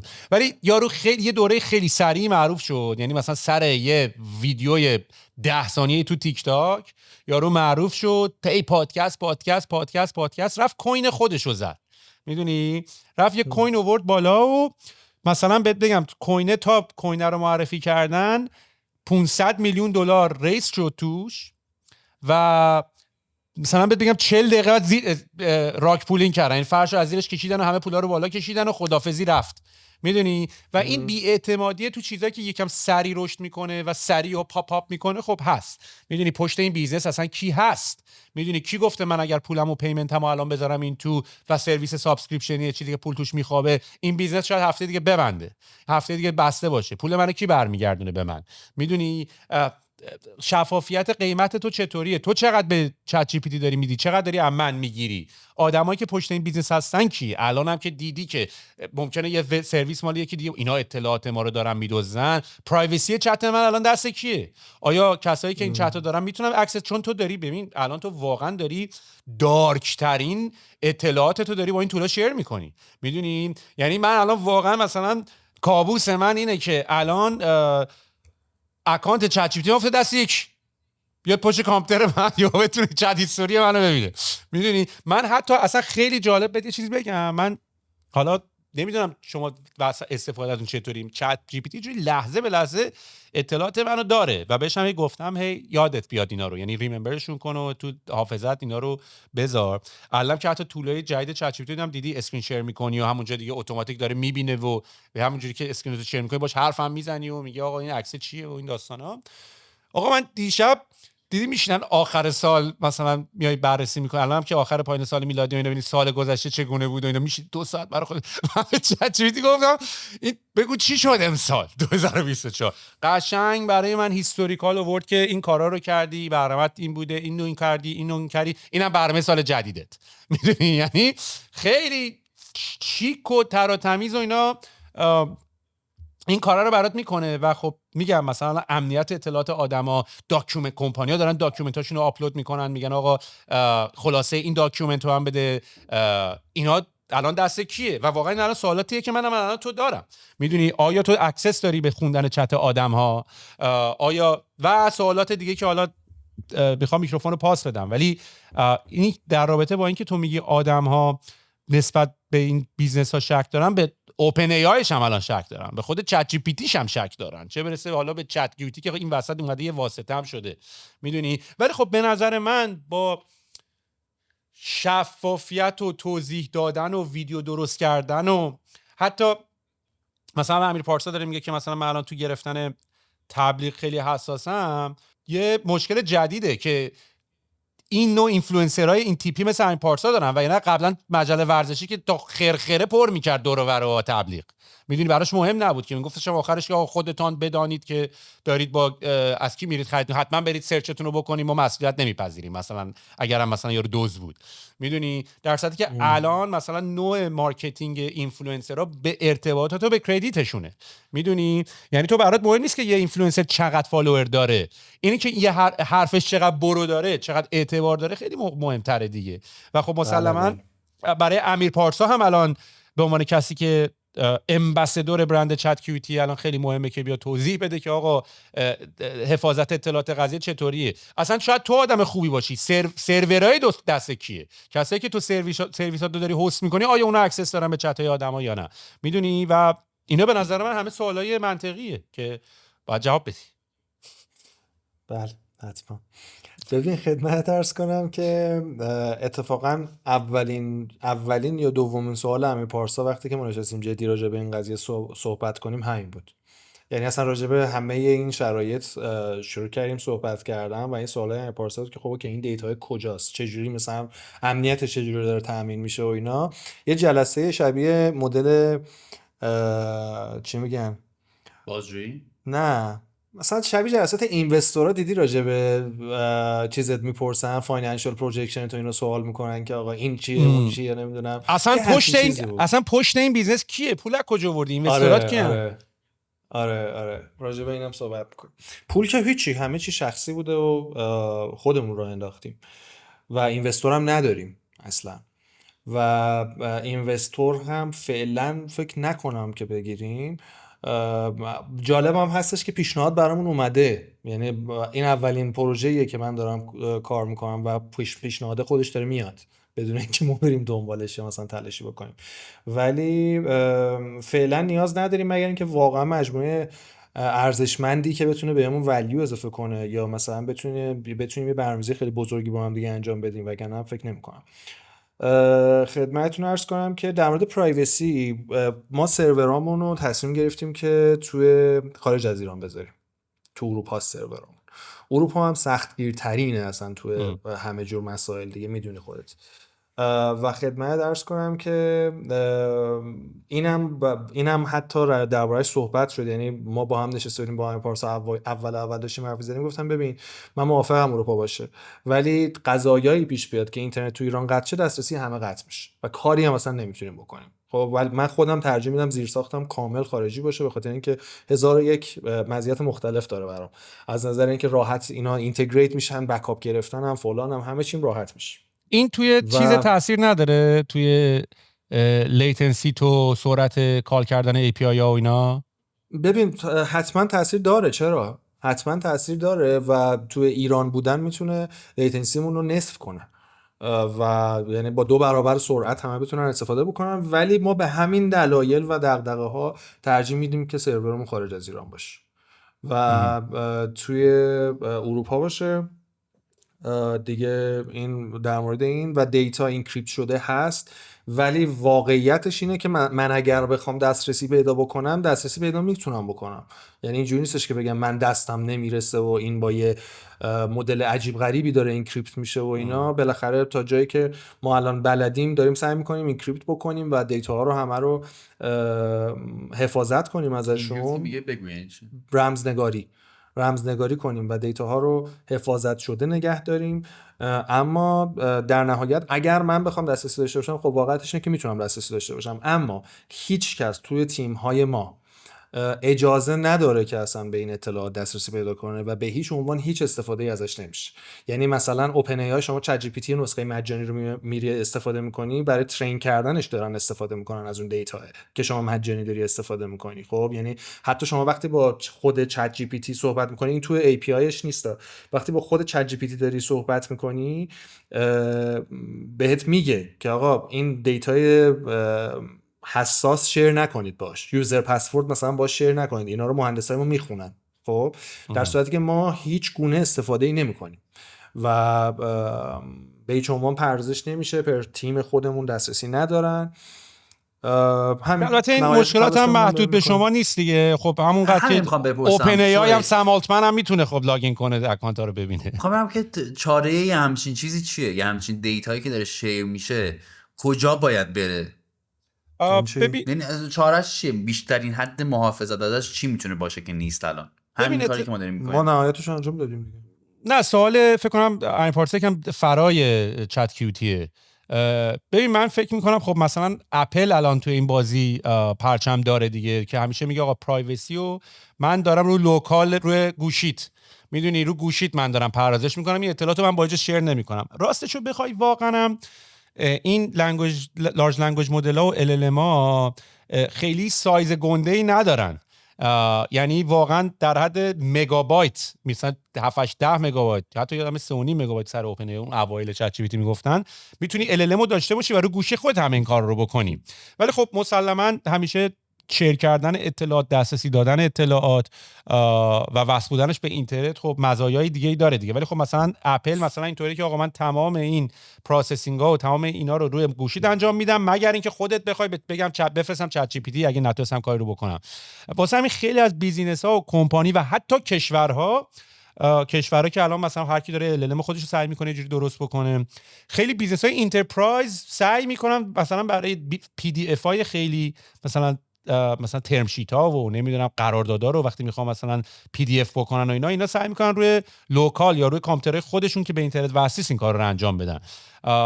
و مثلا خیلی از شرکت‌ها الان اجازه ندارن مثلا با چت جی پی تی فایل پی دی افشون رو آپلود بکنن، با اینکه حتی چت جی پی تی همون زیر نوشته که اگه ما اینترپرایزیم، چون اینترپرایز که نه مثلا ورژن پریمیوم شرکتیم، ولی خب زیرش هم نوشته که آقا ما این دیتاتون رو با کسی شیر نمی‌کنیم، اجازه ترین هم رو دیتا شما نداریم. ولی خب از اونورم ایلان ماسک مشکلش با اوپن ای آی اینه که میگه من به سام آلتمن اعتماد ندارم، آدمی هم که بهش اعتماد ندارم. میدونی حالا با توجه اتفاقاتی که براشون افتاده میگه من به این آدم اعتماد ندارم. میدونی نباید بزرگترین تکنولوژی دنیا بیفته دست این. واسه همین ببین یه چیزی می‌خواستم بگم یادم رفت. همین رو لوکال باشه. نه راجع به سایز لنگویج مدل‌ها، لارج لنگویج مدل‌ها اتفاقا حجمشون سنگینه، حجمشون 50 گیگ 70 گیگ. نه اون کامپایلر تش که میاد بیرون، تو الان بذار چت جی پی تی بپرسم، چت کیو تی بپرس. از چت کیوتی بذار بپرس. آخه چت کیوتی ولی من خب باش انگلیسی میخوام حرف بزنم. من یه مشکلی که الان توش دیدم تو رایت تو لفت تو خیلی خوب ساپورت داری نمیکنی. یعنی من انگلیسی میزنم از این وری نشون میده. تو باید آتو دیتکت لفت تو رایت تو باید آتو دیتکتش کنی اینو، مثل توییتر. توییتر دیدی میای تایپ میکنی فارسی بزنی خودش اونوری میشه سری. یعنی من چون انگلیسی استفاده میکنم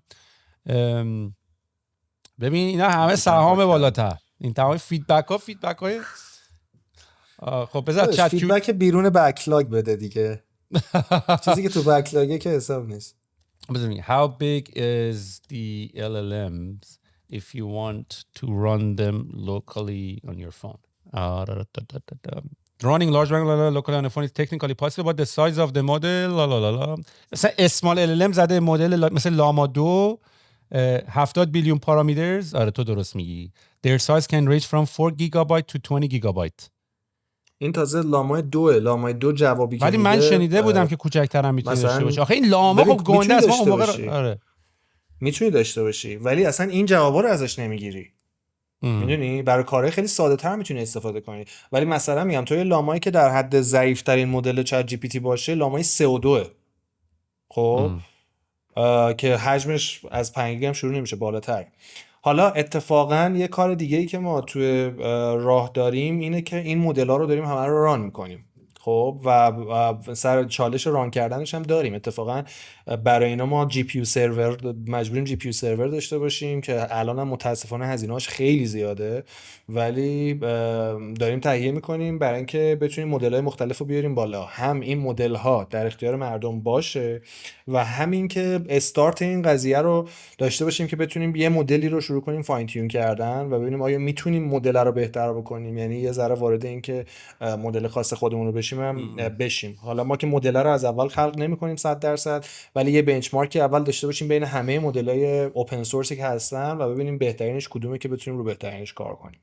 من دو تا موضوع می‌خوام بگم. یکی که این موضوعشون دغدغه منم بود بحث حفاظت از اطلاعاتم و خیلی بهش فکر کردم و به دو تا نتیجه رسیدم. یکی که در نهایت تو اگه می‌خوای از این سرویس استفاده بکنی، اگه می‌خوای بهت کمک بکنه باید حرف بزنی باهاش و اون حرفه به حال اطلاعاتی داری بهش میدی و چاره‌ای جزئی نیست. یعنی تو اگه قراره که از خدماتش استفاده، من خودم اینجوری فکر کنم، من تکنیکال شاید یه جور دیگه باشه قضیه، ولی جوری که مشکل تویی، مشکل سرویس نیست. مشکل اینه که آقا من رقیب امیر پارسا مثلا من میخوام از این دیتا، من میخوام از این چت کیوتی استفاده کنم با دانش به این که اگه امیر پارسا بخواد من میتونه بره اطلاعات منو ببینه، میتونه بره پی دی اف منو ببینه، قراردادای منو ببینه.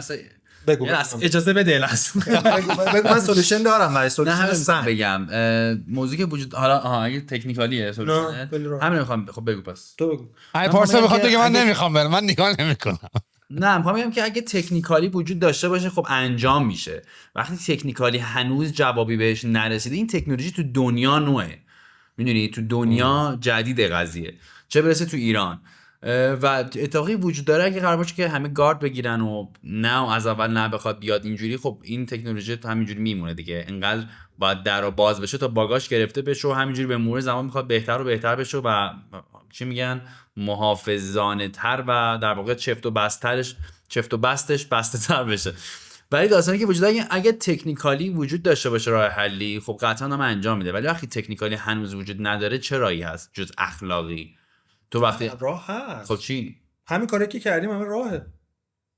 خب بگو دیگه. رمزنگاری اینا رو میگی؟ آره بازم اون اخلاقیه. تکنیکالی آقا آره رمزنگاری کردی ولی تو میتونی دسترسی داشته باشی و اون جایی که تو میتونی محافظت بکنی که آقا اخلاقی باشه دیگه. ببین من الان خیلی بخوام چیز کنم، یه شرکت سومی رو باید برم، یه شرکت خارجی سومی رو قرارداد ببندم، یه پول خیلی سنگین بدم، بگم آقا اینکریپشن دست تو هم دست من نده، ولی باز اونو کسی باور نمیکنه. خب اونا کی میتونن بخونن باز آره دیگه، باز اونا دسترسی دارن و بازم اینو کسی تو ایران باور نمیکنه. اما من اتفاقا یه داستانی دارم. خیلی کسی که خیلی دغدغه پرایوسی داره، مخصوصا راجع به چت کیوتی فقط الان دارم صحبت میکنم، آقا میتونه اکانتی که داره میسازه نیم و ایمیلش رو چیز دیگه بزنه، مثل توییتر ساین اپ کردنش دیگه. این از این ساده تر که حل نمیشه مثلا. نه آره من به نظرم حالا اینا میگم مشکلای تو. آخه سوال از اونجا شروع شد که به یک بیزنس ایرانی تراست نمیکنن و من به نظرم حالا اینا مشکلای فرای یک بیزنس ایرانی هست، حتی بیزنس خارجی هم باش دست و پنجه نرم میکنن. ولی من یه حرفی که استیو جابز میزد در رابطه با پرایوسی، ببین الان این مسائل پرایوسی رو تو باید خیلی خیلی به نظر من، مثلا به نظر من ساین اپ که میکنن حفظ حریم شخصی و یوزر پالیسی و نمیدونم این اگریمنت های پرایوسی و اینا رو یه مقدار باید گنده‌تر و جدی‌تر و نه اون که یه زیر لینک باشه یا یه متن گنده بدی رو حال نشه باشه بخونه، یه مقداری باید روی اینا بیشتر به نظر من وقت بذاریم. یعنی قشنگ دونه دونه بنویسیم که آقا ما متعهد میشویم، مثلا اگر بتونیم مثلا ترد پارتی آدیتینگ یا یک کمپانی سوم شخصی بتونه مثلا آدیت انجام بده که این کاری که همینجا میکنن اینا کاری که میشه انجام داد، به اضافه این که خب اصلا داستان این پادکست اینه که اعتبارا رو گذاشتیم وسط دیگه، میدونیم. حالا اعتبارات میگم هاک تو هاک 2000 نیارزید اعتبارش 500 میلیون سری کشید زیرش کشید بالا پول. ولی خب این بیزنسه که به ریتنشن بسته است، میدونی، یعنی بیزنس یه بار پول از توش در بیاری نیست، بیزنسی که باید یوزر توش بمونه و ازش استفاده کنن. میشه یه مقداری راجع به هزینه‌اش استفاده کنم؟ آیا من اگر من اگر کردیت کارت داشته باشم USD دلار، مثلا دلار آمریکا، برم الان چت جی پی تی بگیرم، مثلا ماهی دارم $20 دارم میدم دیگه. البته من اونجا دارم سابسکریپشنی دارم، پول سابسکریپشن میگیرم و دیگه محدودیت استفاده ندارم. تو یکم مدلت فرق میکنه، تو چون داری از اوپن ای پی آی استفاده میکنی داری پر ریکوست پول میدی به اونا. یه مقداری هم راجع به سیستم این قیمت گذارید و همین که آیا من اگر به چت جی پی تی مستقیم پول بدم گرونتر دارم میدم یا ارزونتر دارم میدم به جای که ولی بیام بجاش از چیز استفاده کنم. البته جدا از اینکه چت کیوتی تو فقط به یه سرویس هم اکسس نمیگیری دیگه، ولی تو پر ریکوست داری یوزرت هم شارژ میکنی. مثلا من تو چت کیوتی که مثلا رفتم یه عکس مثلا درست کردم زد مثلا 17 سنت این برات هزینه برداشت. اینم به نظرم یکم روش فکر کنیم، اون وقت این باعث میشه که من هی نخوام چپ و راست بک اند فورتی با حرف بزنم، چون احساس من داره پول کم داری از قلک که من پول برمی‌داری داداش. ببین اینم اتفاقا یکی از اون دوراهی‌های خیلی سخت بود بخوام داستانشو بگم، ولی یکی این که چت کیوتی خیلی بصرفه تره خب وقتی که تو بخوای ازش استفاده کنی نسبت به ابزارهای دیگه. چرا؟ یکی این که کل این ابزارهایی که داریم به درد هر آدمی که مثلا اگر داره کار میکنه میخوره. خب یعنی تو همش یه جایی کارت به یکی از این ابزارها گیر میکنه و مجبوری که این ابزارها رو داشته باشی. داشتن این ابزارها هم $240 هزینه داره، همه رو پلن‌های معمولیشو داشته باشی یا نه مثلا پلن بالا. خب 200 خورده دلار اگر چند تا تول بخوای استفاده کنی دیگه، همین طولایی که این توه. خب چت جی پی تی رو داشته باشی، کلاودی رو داشته باشی، 11 لبز رو داشته باشی، مثلا دیسکریپت رو داشته باشی برای چیزات تبدیل گفتار به متنت، همین 4-5 تا دیگه 4-5 تا رو بخوای داشته باشی $240 همه پلن‌های معمولیشونه و اکثرا هم یه لیمیتی دارن. خب که این لیمیت ممکنه کارت هم لنگ بذاره که به مجبور شی بری رو سابسکریپشن بالاتر. اما تو اگر استفادهت از AI کمه میتونی $3 یا $8 مثلا شارژ کنی، یعنی خیلی کمتر، و پول اجاره طول رو دیگه ندی، پول ریکوست تو بدی. خب چرا داری پول اجاره طول میدی؟ تو داری زمان هم از اینا میخری، زمانی که داری سابسکریپشن میخری. از ما دیگه زمان نمیخری، داری فقط پردازشو میخری. هر موقع خواستی بیا استفاده کن، یا هر لحظه از هر کدومش به هر کدومش احتیاج داشتی بیا از اون استفاده کن. آره یعنی مثلا من توی اوپن ای آی چت جی پی تی اگه یه ماه استفاده نکنم اون پول ماهانه‌شو هم برمی‌داره، ولی مال تو پی از یو گوه. آره هر چقدر $3 بخری 3 هفته دیگه به کارت اومد، 3 هفته دیگه بیا استفاده کن. خب و یوزرهای کسایی که پاور یوزر نیستن که مثلا هر روز با AI کار کنن همین جورین. یعنی یوزرها الان اومده 10 روز بعد میاد یه چیز دیگه میپرسه، مثلا 5 روز بعد میاد یه چیز دیگه میپرسه و در مورد این که مثل یه قلکیه که هی ازش پول برمی‌داری و باعث میشه یوزرها کمتر ریکوست بزنن، یعنی کنترل کنن ریکوست زدنشونو، ما اینو دوست نداریم خودمون، ولی واقعا براشون بصرفه‌تره. یعنی ما وقتی داشتیم این پلن رو انتخاب می‌کردیم صحبتی که شد این بودش که بخوام اینشو بازگو کنم این بودش که ببین این پلن به ضرر ماه، ولی تو دید مردم به ضرر مردمه. مردم حس بدی بهشون دست میده. مردم هر بار که این از کیف پولش داره پول برمی‌داره حس پول خرج کردن بهش دست میده.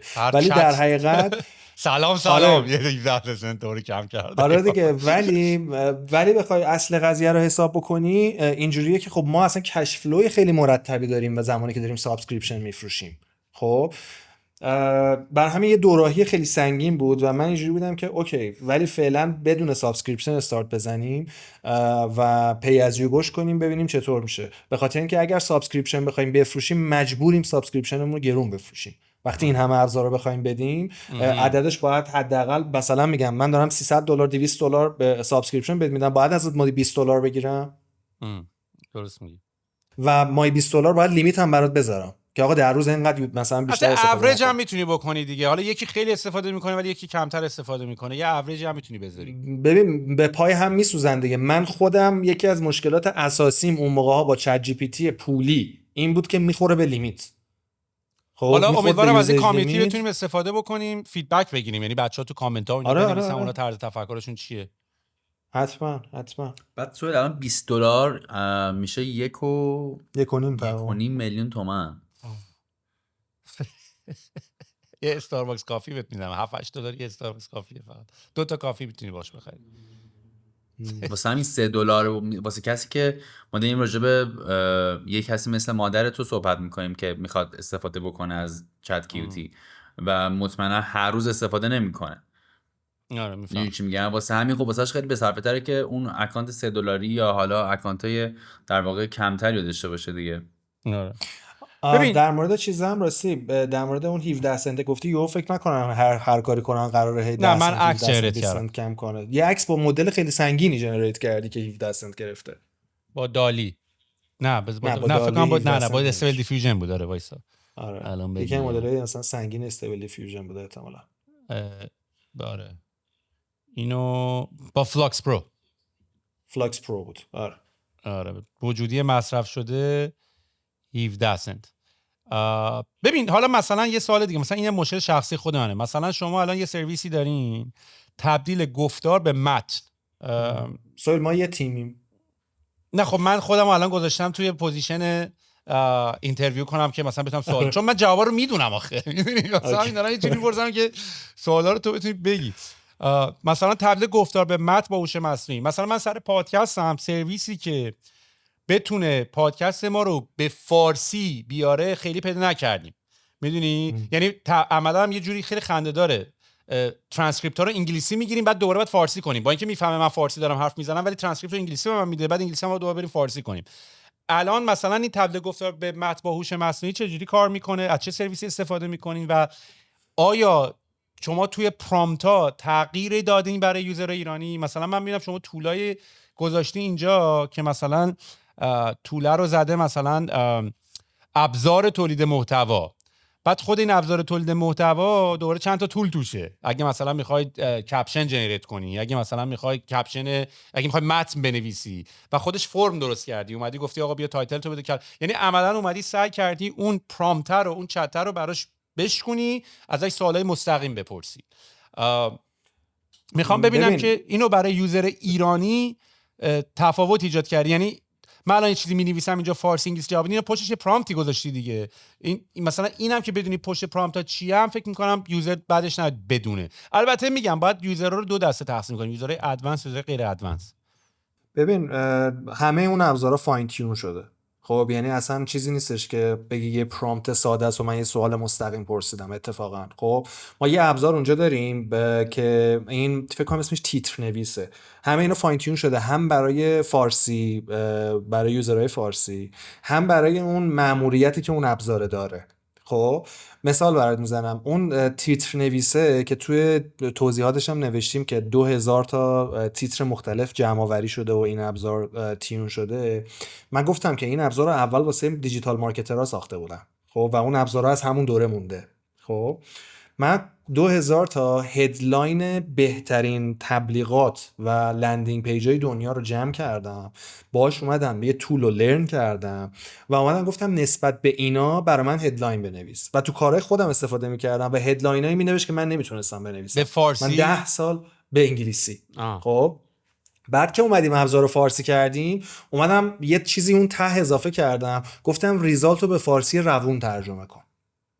خروجی که داری میدی میخوام به فارسی روون باشه. من همش مشکلم همینه دیگه. یعنی مثلا بعضی موقع کپشن بنویسی باید بگی آقا کانورسیشنالش کن تو رو خدا، مثلا اینا کم روونش کن. ولی پس یه سوال، اگر اینا فاین تون شده خودته، من اگر حالا اینا فقط مال این تولایی که ساختیه یا خود چت جی پی تی که باشه یعنی من الان برم تو اینترفیس چت جی پی تی یه سوال بنویسم، اینتر بزنم، همون سوالو پیست کنم توی چت با کیوتی ولی با چت جی پی تی دو تا جواب مختلف میگیرم؟ حتی هر بار که چت جی پی تی بگیری یه جواب مختلف میگیری، ولی منظورم اینه که یعنی فاین تون نشده ولی این ور وقت چتت چت هم فاین تیون نشده، فقط ابزارهای تولید محتواست. آره ابزارهای تولید محتوا فاین تیون شده، چت ها یه راست همه چی داره میره. خب پس مثلا پیشنهاد من اینه که مثلا وقتی میری تو ابزار تولید محتوا، دوباره تو این صفحه هم یه قسمتی ویدیوی این ابزارها چگونه کار میکنند. ببین تمام این سوالایی که الان من و تو داریم با هم صحبتشون میکنیم سوالایی که برای یوزر پیش میاد. من بحثم همینه، اینا رو باید بتونیم جواب بدیم به بچه‌ها. ببین ما برنامه‌ریزی کردیم اینا رو ویدیو کنیم، با امیر پارسا اون اوایل راجبش صحبت کردیم و گفتیم انجام ندیم و دلیلمون این بود که خز این کار اینجا یه ویدیویی باز شه و بگی توضیح بدی. متنی بنویس، متنی می‌نویسی که آقا این چگونه کار، پرامپت پشت این چیه، مثلا یه جای دکمه باشه پرامپتش رو ریویل کنه، پرامپتش رو نشون بده. آره شاید مثلا پشت نویسنده اینا رو اصلا دوست ندارم من نشون بدم، کلی چیز کلی کار شده رو اونا، کلی هزینه شده، کلی کار شده که مثلا اون پرامپت خب ولی فقط پرامپت پشتش دیتا نیست، مگه ترین نشده روی دیتای خاصی؟ چرا دیتا هم هست ولی خب میگی ریویل کن دیگه.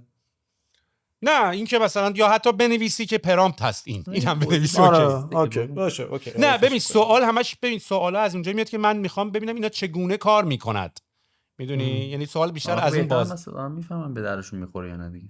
آره من سعی کردم با زبون ساده تر اتفاقا ولی توضیحش بدم. ساده است. ببینم اکانت های شرکتی چی؟ الان مثلا ما اینجا معمولا شرکت ها برای بچه‌هاشون اکانت چت جی پی تی و اینا رو میخرن و اینا، یعنی معمولا چون وسیله کار و ایناست هزینه‌اشو شرکت ها میدن. الان توی ایران شرکت ها به بچه‌هاشون اکانت چت جی پی تی میدن از ما سرویس میگیرن. آره خیلی شرکت ها از چت جی پی تی سرویس میگیرن و حالا یه دونه اکانت میخرن و این اکانت رو چند نفری استفاده میکنن. ما قابلیت تیم داریم همین الان ولی این قابلیت رو فعلا خاموشش کردیم راستشو بخوای، برای اینکه اکثریت یوزرهای ما یوزرهای شخصی هن، ایندیویژوالن و اون ورک اسپیس به نظر مثلا داشت پیچیدگی ایجاد میکرد، برای همین ترجیح دادم که فعلا خاموش باشه تا تقاضای اکانت شرکتیمون خیلی بره بالاتر و بعد بیایم ورک اسپیس رو باز کنیم. ورک اسپیس هم حالا راجبش باید فکر کنیم، خودم احساس میکنم هنوز به اون نقطه بامزه نرسیده که راحت باشه، ولی چیزی که توی فکرمه و یعنی اصلا چیزی که همین الان داریم اینه که ما هر کسی بتونه چند تا ورک اسپیس بسازه، هر ورک اسپیس ولت خاص خودش رو داره، یعنی یه ورک اسپیس رو مثلا شرکتت میاد شارژ میکنه $100 داره و تو وقتی یه چت جدید باز میکنی شیرش میکنی با ورک اسپیس که بقیه هم اونجا ببینن.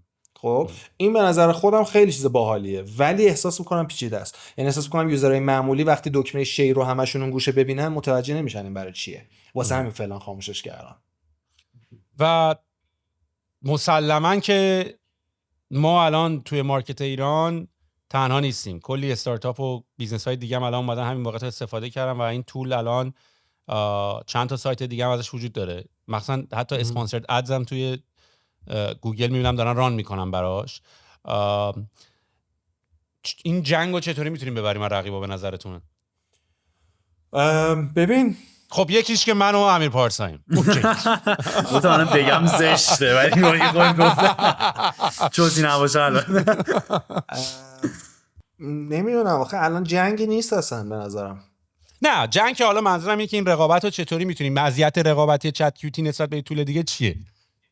راحتی استفاده، جادار، آروم باشه. خب نه واقعا میگم ببین من چون میدونی من تجربه این قضیه که یه تولی بسازی دست مردم باشه شب و روزش ازش استفاده کنن میدونی برام خیلی مهمه. یعنی طرف مثلا میگم تو خودت از چت جی پی تی تو هر موقعیتی داری استفاده میکنی اونجا، خب و ما هم همینطوریم. من خودم از چت جی پی تی همیشه دارم استفاده میکنم و کوچیکترین جایی که یهو میبینم یه لگ میزنه یا یه جایی که مثلا یه اتفاقی میفته که اعصابم خورد میکنه، اینجوری هم که اون اصلا میشه اولین تسک مهمم که آقا اینو باید برطرف کنم زودتر. خب و این به نظر من مهمترین نکته است که این همیشه نقطه تفاوت ما با بقیه باشه. و بقیه ابزارها هم حالا کسایی که پلتفرم‌های دیگه هستن، مثلا بعضی اوقات یکی دو نفر تالا شده که میشناختن و باز کردن بهم نشون دادن چه جوری بوده. ابزاراشون ابزارهای خیلی برای استفاده شرکتی بوده، نه ابزاری نبوده که بتونه با آدم زندگی کنه. خب و من دارم تمام تلاشم اینه که بشه با چت کیوتی زندگی کرد. ببینم بعد ولی مسلماً به خاطر اینکه فقط اینترفیس چت رو دارین و اینترفیس رو سمت خودتون دارین هندل میکنین، الان خب مثلا این فیچرهای جدید اوپن ای آی یا چت جی پی تی رو نداریم دیگه. یعنی الان مثلا این که بتونی باش حرف بزنی با وایس رو نداریم، این که بتونی مثلا اسکرینشو با شیر کنی نداریم. اون وقت واسه این ادعای این که من همون سرویس رو کامل بهت میدم یکم اینجا ناقص میمونه. ببین این سرویس ها بعد از اینکه ما این ادعا رو کردیم به وجود اومد. خب ولی کلا این قضیه لایف تاکینگ رو ما خیلی وقت داریم روش کار میکنیم. خب و دقیقاً هم در دلیل اینکه ریلیز نشده همینه. اینه که یعنی جواب سوال قبلیه که دادم، اینکه واقعا بشه تجربه ایجاد کرد که تو بتونی باهاش زندگی کنی، تجربه مهمیه. به من الان مثلا بخوام یه ذره تکنیکاله ولی تو خیلی سادهشو بگم، ریل تایم ارتباط بین آدم با اپلیکیشن توی چت کیوتی. خب و مثلا همه پلتفرم‌های رقیب ما اینجوریه که تو یه چیزی میفرستی سند میشه یه جوابی میاد. خب حالا نمیدونم همه رو نمیگم، شاید من همه رو ندیده باشم، ولی مثلا اون چند تایی که دیدم اینجوری بودن و این تجربه زنده بودن میده. میدونی تو تلگرام دیدی یه چیزی میزنی چه سریع نرم میره میاد مسیجات. خب یه همچین تجربه ای رو من دارم سعی میکنم داشته باشم و چالشش اینجاست که من رو وبم، نیتیو هم نیستم. این خودش یه چالش بزرگیه. خب و حالا به غیر از داستان اینترنت ایران که وجود داره، لایف تاکینگ یه چیز پیچیده‌ایه برای اینکه بخوایم پیادهش بکنیم و باید خیلی چیزا رو هندل کنیم. خب ولی انجام میدیم. ما احتمالاً که اوپن ای آی اینا هم بیان خودشون یه اینترفیس بدن برای، چون الان من دیدم دیگه، الان مثلا چند تا تول دیگه هست، حالا فقط که چت جی پی تی و اوپن ای آی نیست، یه تول دیگه هست اصلا کارش اینه که آدیو تول رو بیاره توی پروداکتت. ولی ببین مثلا تو فقط تو قسمت چت با هوش مصنوعی شد عکس رو فقط داری مدل‌ها رو نشون میدی. یعنی الان مثلا افزایش کیفیت صدا رو تو اصلا نمیگی پشتش کیه، یا حتی نمیگی چند مگ، چند کیلوبایت، چه مثلا معمولا این سرویس‌ها میگه آقا بیشتر از 2 ساعت تا اینقدر نمیتونی آپلود کنی. الان مثلا من نمیدونم چه سرویسی پشت اینه افزایش کیفیت صداست. 11 لبز. اینا رو باید بنویسیم دیگه، اینا رو باید ماشین اینجا بنویسیم. یعنی اتفاقا باید رو کمپانی اونا سوار شیم، یعنی اصلا رو مارکتینگ اونا هم باید سوار شیم. میدونی حتی شاید مثلا باید ویدیوهای 11 لب رو اینجا نشون بدیم، حتی مثلا مثلا شاید توی قسمت داره نه توی این سایت ها، شاید مثلا حالا یه قسمت آموزش میذاری ولی 11 لب رو ترجمه کنی بذاری توش مثلا. ببین سر همین فکر کنم همین الانم اسمش هم اسم قبلیه است. یه ایده بدی داشتیم، نه اصلا اینجا ننوشتیمش خدا رو شکر، ولی چون یه دونه مدل پشتشه قابلیت انتخاب مدل نداره، ما اسم مدل اینجا نداریم و کلا من چون ادوبی پادکست رو میدیدم که آدمو دارن استفاده میکنن اسمش رو گذاشته بودم کیوتی پادکست، ولی پشتش 11 لبزه و باید اینو بگیم باحاله، یعنی پایه‌ام با ایده‌ای که داری بگیم که 11 لبز و بعد و چیزم برات بگم که اون محدودیت هم همینطور. من دیدم ایمیل ساپورت یه سری که چیزه که مثلا فایل 2-3 ساعت فایل آپلود کردن و میگن که این چرا مشکل داره، کار نمیکنه و اینا، ولی من خودم تا 20 دقیقه نیم ساعت مشکلی نداشتم، هرچی که باش چیز کردم اوکی بوده. یه نکته دیگه، این افزایش کیفیت صدا رو حواستون باشه میخواین استفاده کنید، خیلی گرونه واقعا. یعنی من خودم باش فایل وقتی میزنم یه عدد عجیب غریبی برمیداره، ولی واقعا کوالیتیش خفنه. آره واقعا کوالیتیش خفنه. حالا گرون بودنش واقعا کوالیتیش خفنه. حس نکردم. هر ستایی آقا ما فازمون ایناست که بعد پادکست ساک پولو میذاری اصلا این سهم من برا تو، این برا تو. آقا هر کی لطفاً طبقه شده کامنت ها بنویسین ها، تو کامنت ها بنویسین ما رفتیم ساین اپ کردیم نوشتیم، من بتونم اینجا چون الان این افلیت لینک درست درمونی هم نداریم بدیم به بقیه استفاده کنن دیگه. اینجوری که آقا مرامی ما میریم میگیم کی تاثیر بیشتری داشت دیگه. چون اگزیت این کمپانی چطوری میتونه باشه تو ایران الان در حال حاضر؟ حالا اینو تاپیکایی که من خودم با ملت بحث میکنم، شما باید نرم من بپرسید. آره ببین آخه اگزیتی نداریم اصلا. نمیدونم، شاید هم داشته باشیم ولی اصلا داشته باشیم هم نمیارزه. حاجی اگزیت کنیم چیکار کنیم؟ خب یا مثلا چقدر، کی میخواد چقدر پول بده بخره؟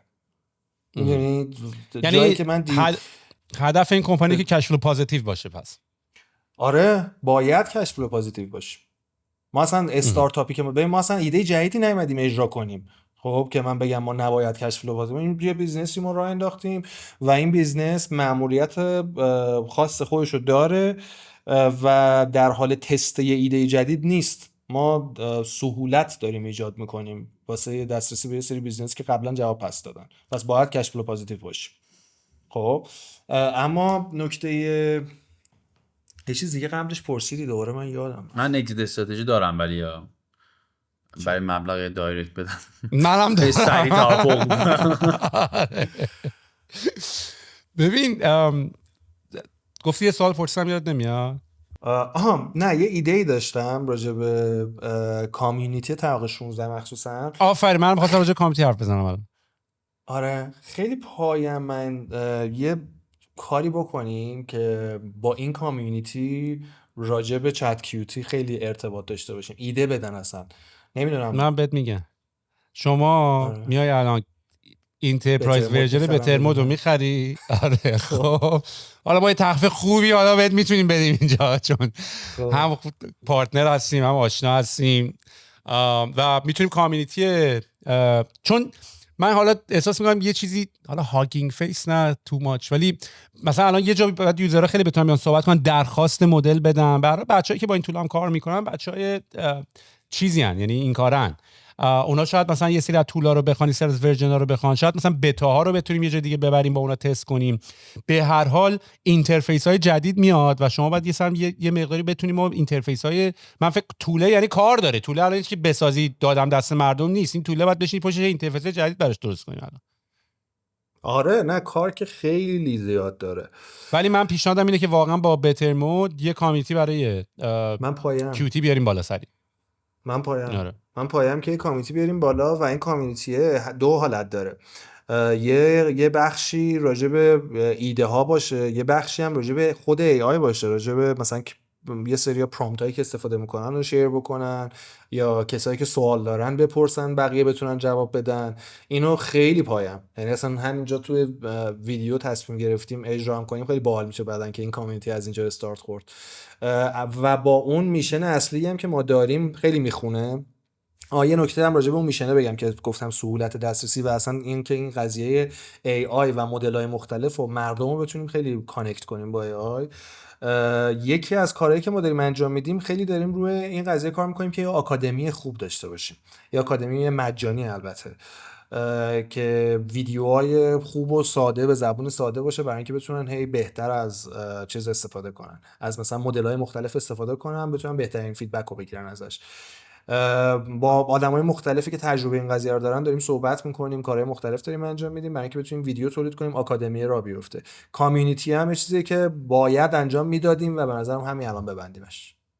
آره کاملا باید موافقم، این کار رو انجام میدیم و به نظر من که اصلا مهمه، یعنی اصلا صحبت کردم و الان یوزر فیدبک گرفتن و با آدما در ارتباط بودن و با هم دیگه ساختن این طول خیلی نکته مهمی داره. به اضافه اینکه خب طولای جدید هم هی دارن میان، احتمالا ما اکسس به طولای خیلی دیگه هم باید بدیم و یواش یواش این پروداکت خیلی میتونه خودش کارهای دیگه باش انجام بدیم که اصلا برای الان تارگتش جنرال پابلیکه به اصطلاح، ولی یواش یواش هنوز خیلی جا داره که بریم شروع و کار دیگه خیلی باش بکنیم.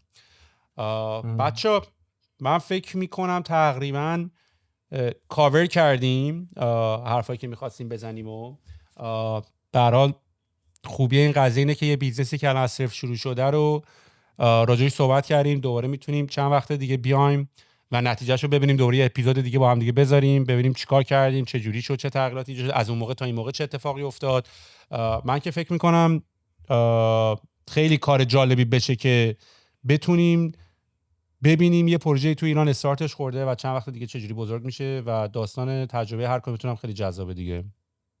من خیلی بهش امیدوارم، واقعا امیدوارم که بهتر کنم.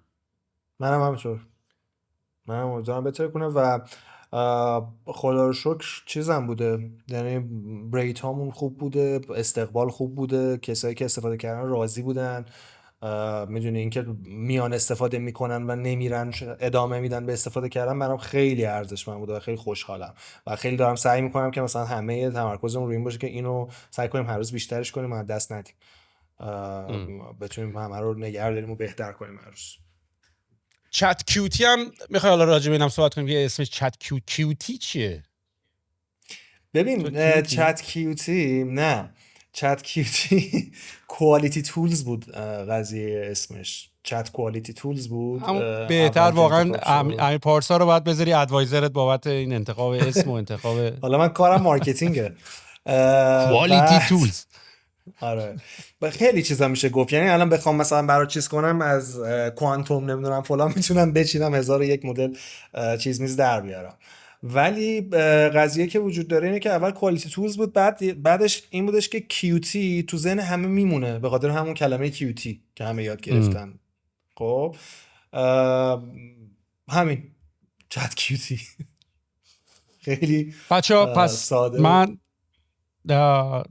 چت کیوتی اونایی که تو ایرانن برای غیر ایرانی برای بین ایرانی هم به نظر جواب میده نه اصلا خب پیمنتش اینا هم که نمیتونن انجام بدن دیگه. آره چرا راجع به این راستی کسایی که خارج از ایرانن به نسخه انگلیسیمون به زودی میاد بالا که درگاهش هم درگاه با کردیت کارت و دبیت کارت میتونن پرداخت بکنن و یارلش رو بگم یا دایرکت بدن به پیجمون یارل بهشون بدیم.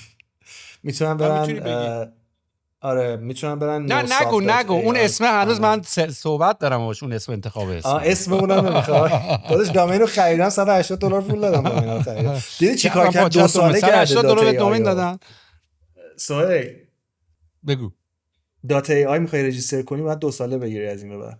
آره اوکی حالا بزنیم بیشتر راجعش صحبت کنیم. آره ولی داریم برنامه‌شو. بچه‌ها گفتاری سخنی چیزی دیگه ندارین؟ دمتون خیلی گرم مرسی سهیل، ممنونم ازت، هر کسی که گوش کرده دمش گرم.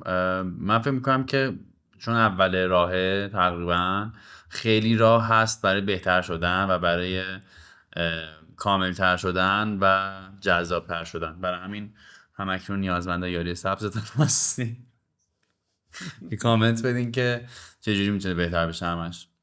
آره دیگه یه تجربه بیلدینگ پابلیک جالبی هم من امیر پارسا میتونیم ایجاد بکنیم چون آدینس داریم، میتونیم باشون صحبت بکنیم. یه بیلد این پابلیک یا ساختن در عموم خیلی تجربه جالب میتونه باشه.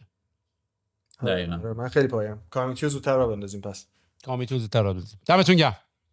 مرسی ازت، ممنونم. چکریم. خداحافظ. خوب باشی. مخلص. خداحافظ.